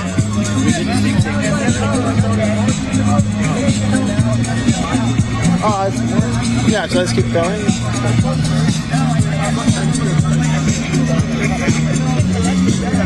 All right, so we're gonna move into the fray.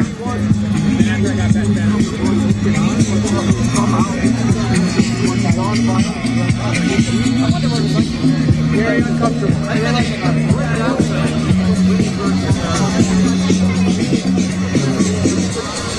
I want to find a group of people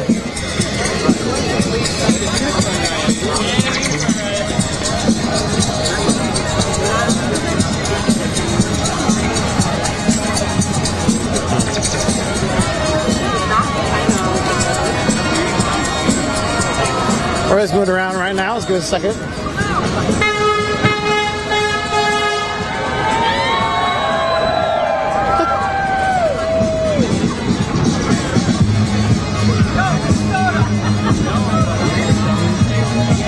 What's up?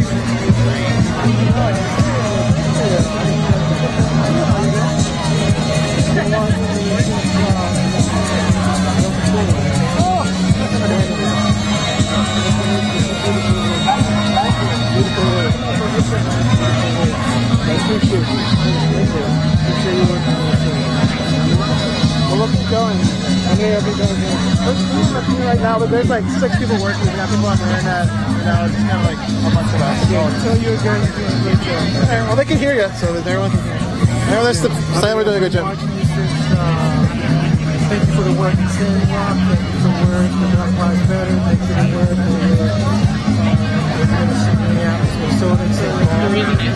going to Europe. You guys did a great job. Thank you. We're going to try and keep going. You guys multiply yourselves by 1,000.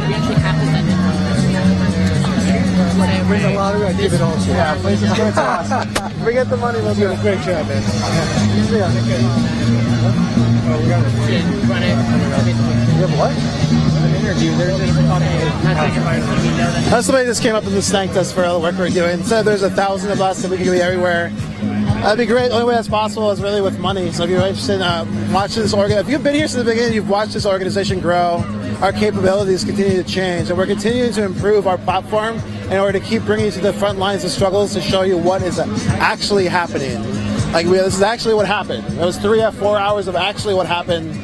You cannot argue it didn't happen because it was live, and that's sort of partly the goal of things that we are doing. Is we're just trying to bring this to you So it's just unarguable. You can't argue that there wasn't people in the streets of Washington, D.C. on this date to bring attention to climate change. You can't argue that the youth didn't march. You know, they did march saying they want action on climate change. These things are happening. We live in a time of disinformation. So we're just doing our best to create really good, well-sourced context. So you can go back and the next generation can look back and see all these people who at least tried to change the direction of this country. And look back further, there's people before this who are doing the same thing. There's people in prison right now who are trying to stop climate change, who were at the Dakota Access Pipeline. All those people are indigenous. They were the only people who were put in prison, federal prison, for a long period of time. All indigenous people, all trying to stop the pipeline coming through the treaty territory. These things have been ongoing here. We want to continue to bring you to these front lines, whatever they may look like. Sometimes they look like in the middle of the woods as people are locking down for people who believe it's their time to try to do something. Sometimes it looks like this, a bunch of people coming out with a similar Extinction Rebellion banners, whatever it is, saying they want something to happen about climate change right now. And we think it's just really important that you see this, and you can't argue against this. It didn't happen. It did. And thank you so much for the support to allow this to bring this to you. And please keep giving us what you can, and we'll keep bringing you out here.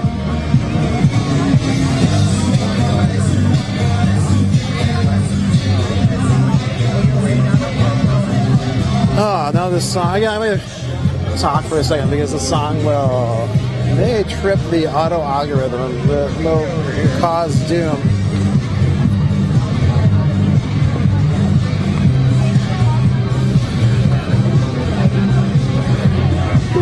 You see this little banner out here in the street. A little bit. There's somebody. Let's go to the banner. What? Who? What?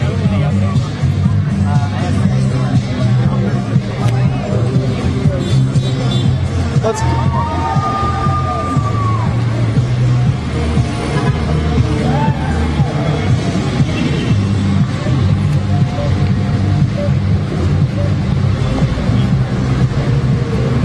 Do you want to talk about why you're out here at all? Yeah, sure. All right. Just let us know what brings you out here. So, you know, we are, as young people, we have the moral authority to tell the capitalists, the politicians, to stop polluting our earth. We are standing up for our future, for the future of our children, and for the future of everyone here tonight, or today. It is time to end profit before people. We are bringing this to the streets. Business as usual has to end.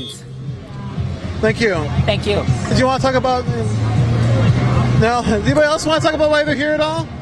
It's a live microphone. Conserve and preserve the earth. And for equity. Equity all around. All right, that's so a new kingdom can rise. That's what the people most harmed by climate change are those indigenous communities and black communities. And honestly, it's about racial justice, economic justice. Climate justice doesn't just end with the climate. It ends with economic equality, racial equality, and that still will never be a possibility with what we have right now, the corporations. Thank you. So this place, I was just trying to get people to move back a little bit. These folks are holding this space right now, saying they want action on climate change now. We have this. When do we want it? What are we going to do if we don't get it? Shut it down! Shut it down! Shut it down! Shut it down! Shut it down! Shut it down! Shut it down! Shut it down! Shut it down! Shut it down! Shut it down! Shut it down! Sure. So those folks are going to keep holding that space. You got some of they're scooting around. The scooters are all scooting around. Trying to move it back into the shade here. Again, we're in Washington, D.C. We are live. Climate's... Wow, Shutdown DC. Climate strike was Friday. That was a little different. These folks actually...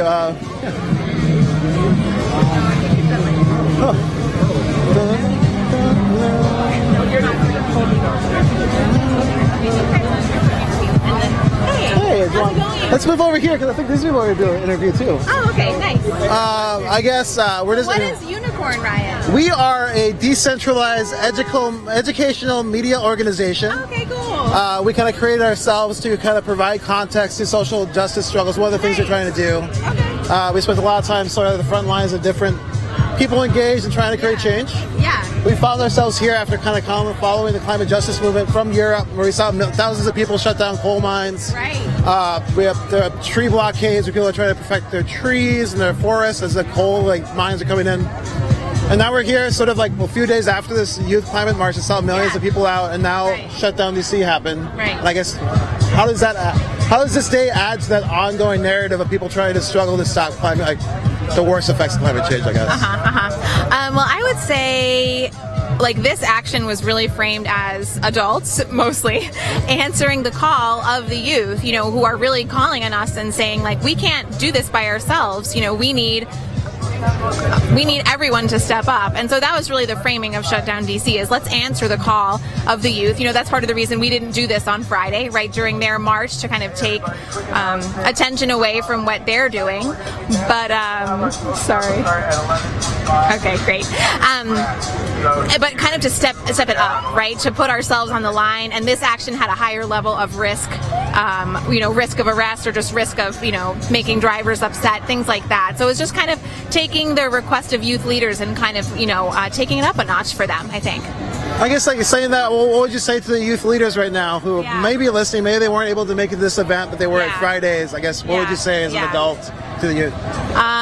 The first thing that comes to me is that I'm just really sorry that we're all facing such a frightening future, but I'm especially really kind of feeling the pain of someone who's 12, 13, 14 years old right now. So I feel a lot of pain about that, but also just a lot of gratitude for their leadership and letting them know that, their call is being heard. And I think more and more adults are willing to put themselves on the line, put their bodies on the line in this way. And so just sadness, but also gratitude, and let's keep up the fight, because this is really only the beginning. So you really think that actions like this, disruptive actions, need to keep occurring, people need to keep doing this? Yeah, I think that's part of the idea of this action, is that, disruption does need to keep occurring. I think it has the function of turning up the pressure.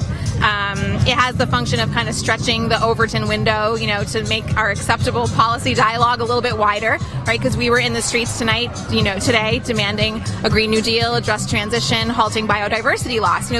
That's not on the table right now at our government, but we are pulling that window of discussion wider so that real solutions can be considered. And then I guess, a lot of people came out here together. I was watching people kind of try to come together, try to make different groups that could be together to do this sort of action. It was decentralized. Yes. What would you tell people who don't have access to groups, or don't have access to, don't even know how to have access to each other? Right. In a world where we're constantly separated by these things that are supposed to connect us, and the real life experience of connection is kind of foreign. So Yes. It's funny, because one of my New Year's resolutions really had to do with not doing things by myself. This is just not a problem that can be solved at the individual level. So to them, I would say, join the Sunrise Movement. They have hubs all over the country. Join Extinction Rebellion chapters all over the country. I think there are things happening, and I would say really look around until you found a group that you feel is addressing the crisis in a way that makes sense, right? Someone who's getting me to sign a petition or give $15 is not resonating with me at this point, because the crisis is so serious, which is why I joined Extinction Rebellion. So, is there maybe last words to maybe adults, the older generation, who maybe looking at what's going on? Yeah. Some might feel guilty, other ones don't feel anything. From my viewing, they don't actually think this is a problem. And so I guess, what would you tell people who might be on the fence, or just, I don't know, what would you talk to anyone? Yeah, I think what I would say to any adult who was not with us today is that we really, really need your help. And so if you also think that this is a really serious crisis, I would ask everyone to, first of all, to really do their research and understand how close we are to a tipping point, a very frightening tipping point. So do your research on the science. I myself didn't fully understand the science till a few months ago. I really didn't realize how bad things were. So that's the first thing. And I would say just to understand that you are very much needed. And I think actually our elders can be such a huge source of support for activists. I draw a lot of support from people in this movement who were there, for Vietnam protests. They know what they're doing doing, and they can give us so much inspiration and sustenance. So we really need everyone. That's what I would say. Okay, cool. Well, thank you so much for talking to me. Oh, yeah, you're so welcome. Yeah. Thanks so much. Thank you. All right, so that's Lorenzo's still here in Washington, D.C. We're still going to try to bring you a few more interviews, I think. Thank you so much for watching. I think that we've been live for 4 hours or so, or more. 4.5 hours of live content of this Shutdown DC. Again, that is really, really because of our donors. So thanks for donating. Again, if you want to keep seeing this stuff, just if you can give a little bit every month, do that. Become a patron, whatever level makes sense to you. And yeah, we're going to keep trying to bring this to you, but we also want to keep trying to build the organization and build the platform, and we need your help for that. So thank you so much for those who have been helping, those who think about helping, and also just everyone who's liking and sharing this. We did not commercialize this. We did not sell this footage. We just post it onto the internet under Creative Commons license for free for the public to become educated on what is going on the ground. And so here we are again, bringing this to you live on the ground only because of your support. Thank you.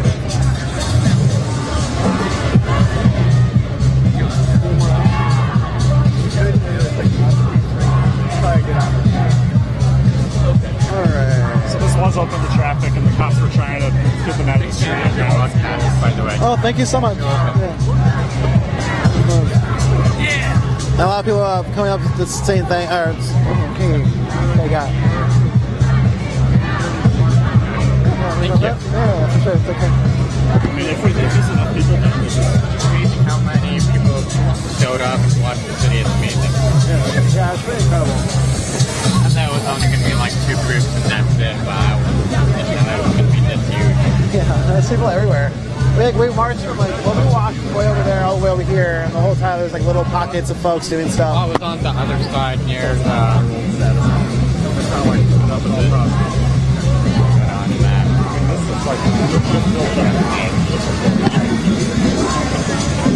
Alright, well, I think we're gonna... Hold on. Thank you so much for like everything.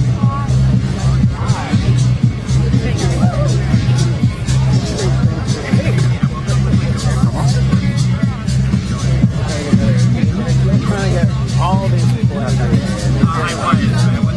Well, things can happen.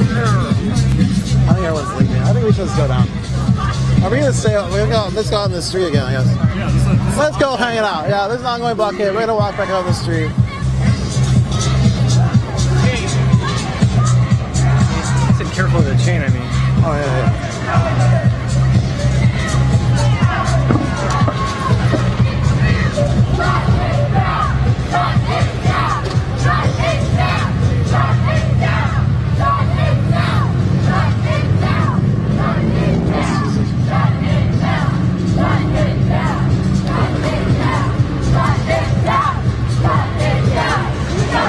Watch out behind you. So this group has just moved out into the street, shut down this intersection now. Shut it down! Shut it down! Shut it down! Shut it down! Shut it down! Don't make black democracy forever! Solidarity forever!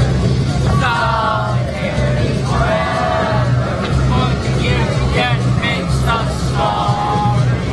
Solidarity forever! Solidarity forever! So again, this is a small group of folks who decide they're going to block this road. So they have. Now in the intersection, the police have moved back.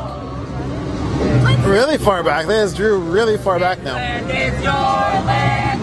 This land is my land. My land.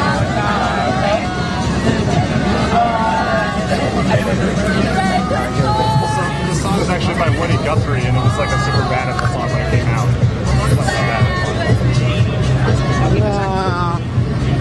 It wasn't not their land, somebody else's land. Show me what democracy looks like. This is what democracy looks like. Show me what democracy looks like. This is what democracy looks like. Show me what democracy looks like. This is what democracy looks like. The people united will never be divided. The people united will never be divided.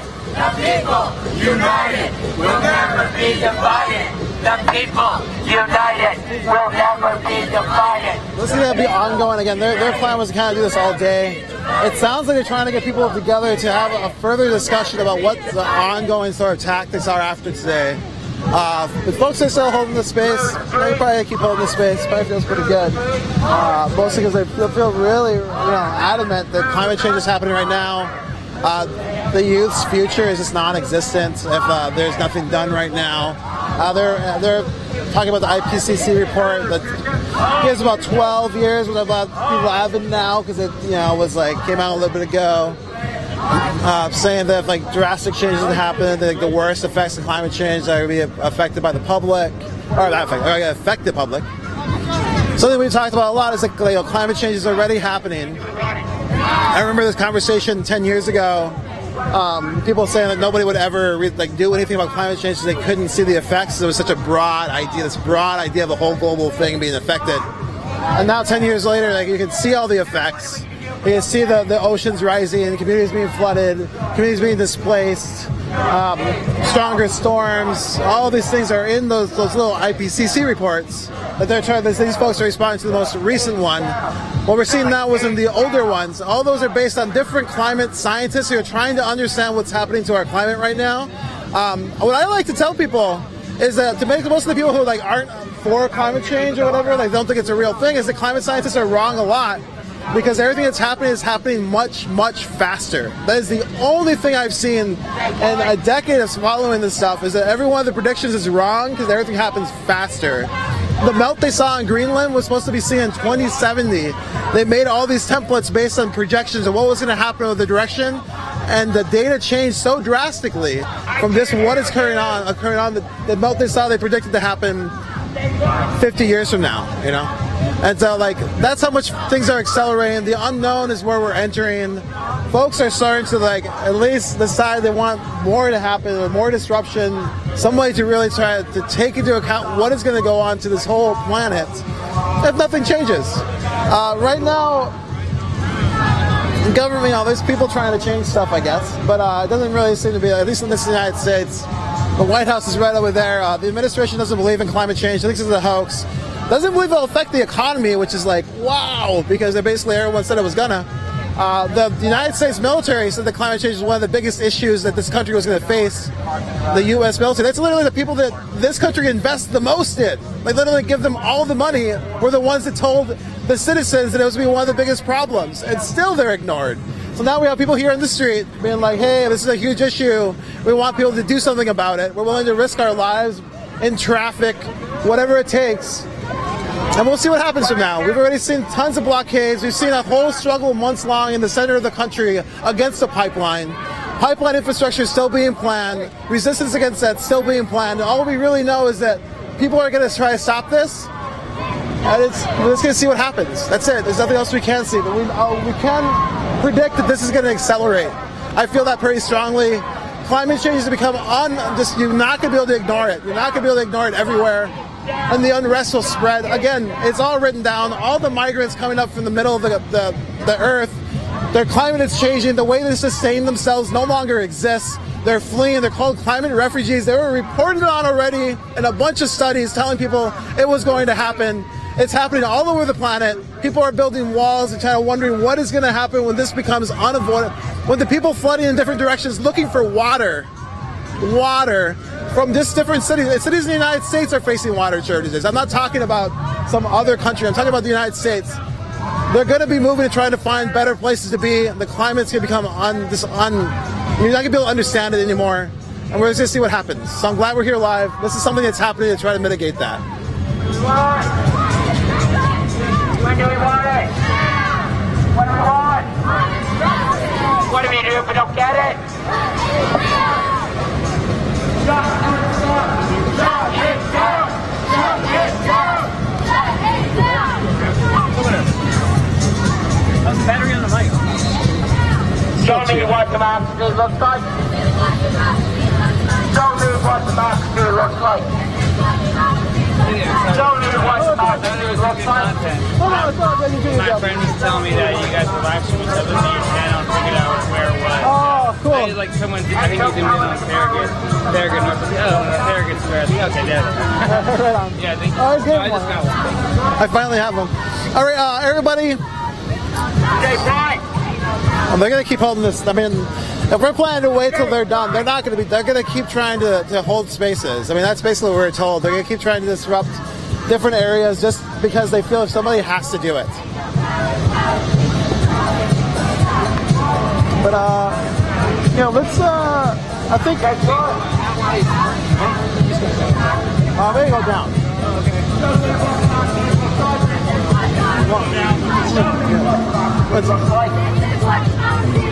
Show big black democracy looks like. This is what democracy. Okay, everyone, this is Lorenzo with Unicorn Riot. We wanted to bring you out to DC. Again, we are just here for the Climate Youth March, the climate strike. Saw millions of people participating worldwide, saying that something had to happen on climate now. This is Shutdown DC, hashtag Shutdown DC, decentralized day of action where people took to the streets, blocking different streets with sometimes vehicles, sometimes with ladders, sometimes with a sailboat.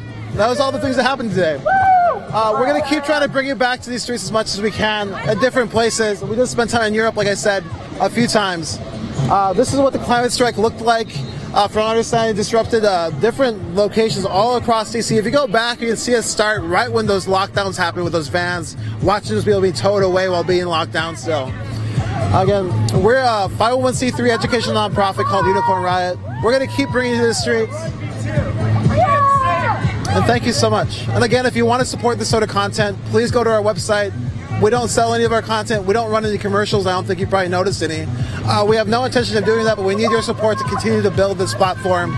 Go to unicornriot.ninja, click support our work, become a recurring donor. If you have some crypto laying around, give crypto, become a patron, whatever works best for you. But we need your help to make this continue to happen, to bring this to you, or at least to bring you this content. So, anyways, thank you, everybody. I think we're going to take this feed down right now.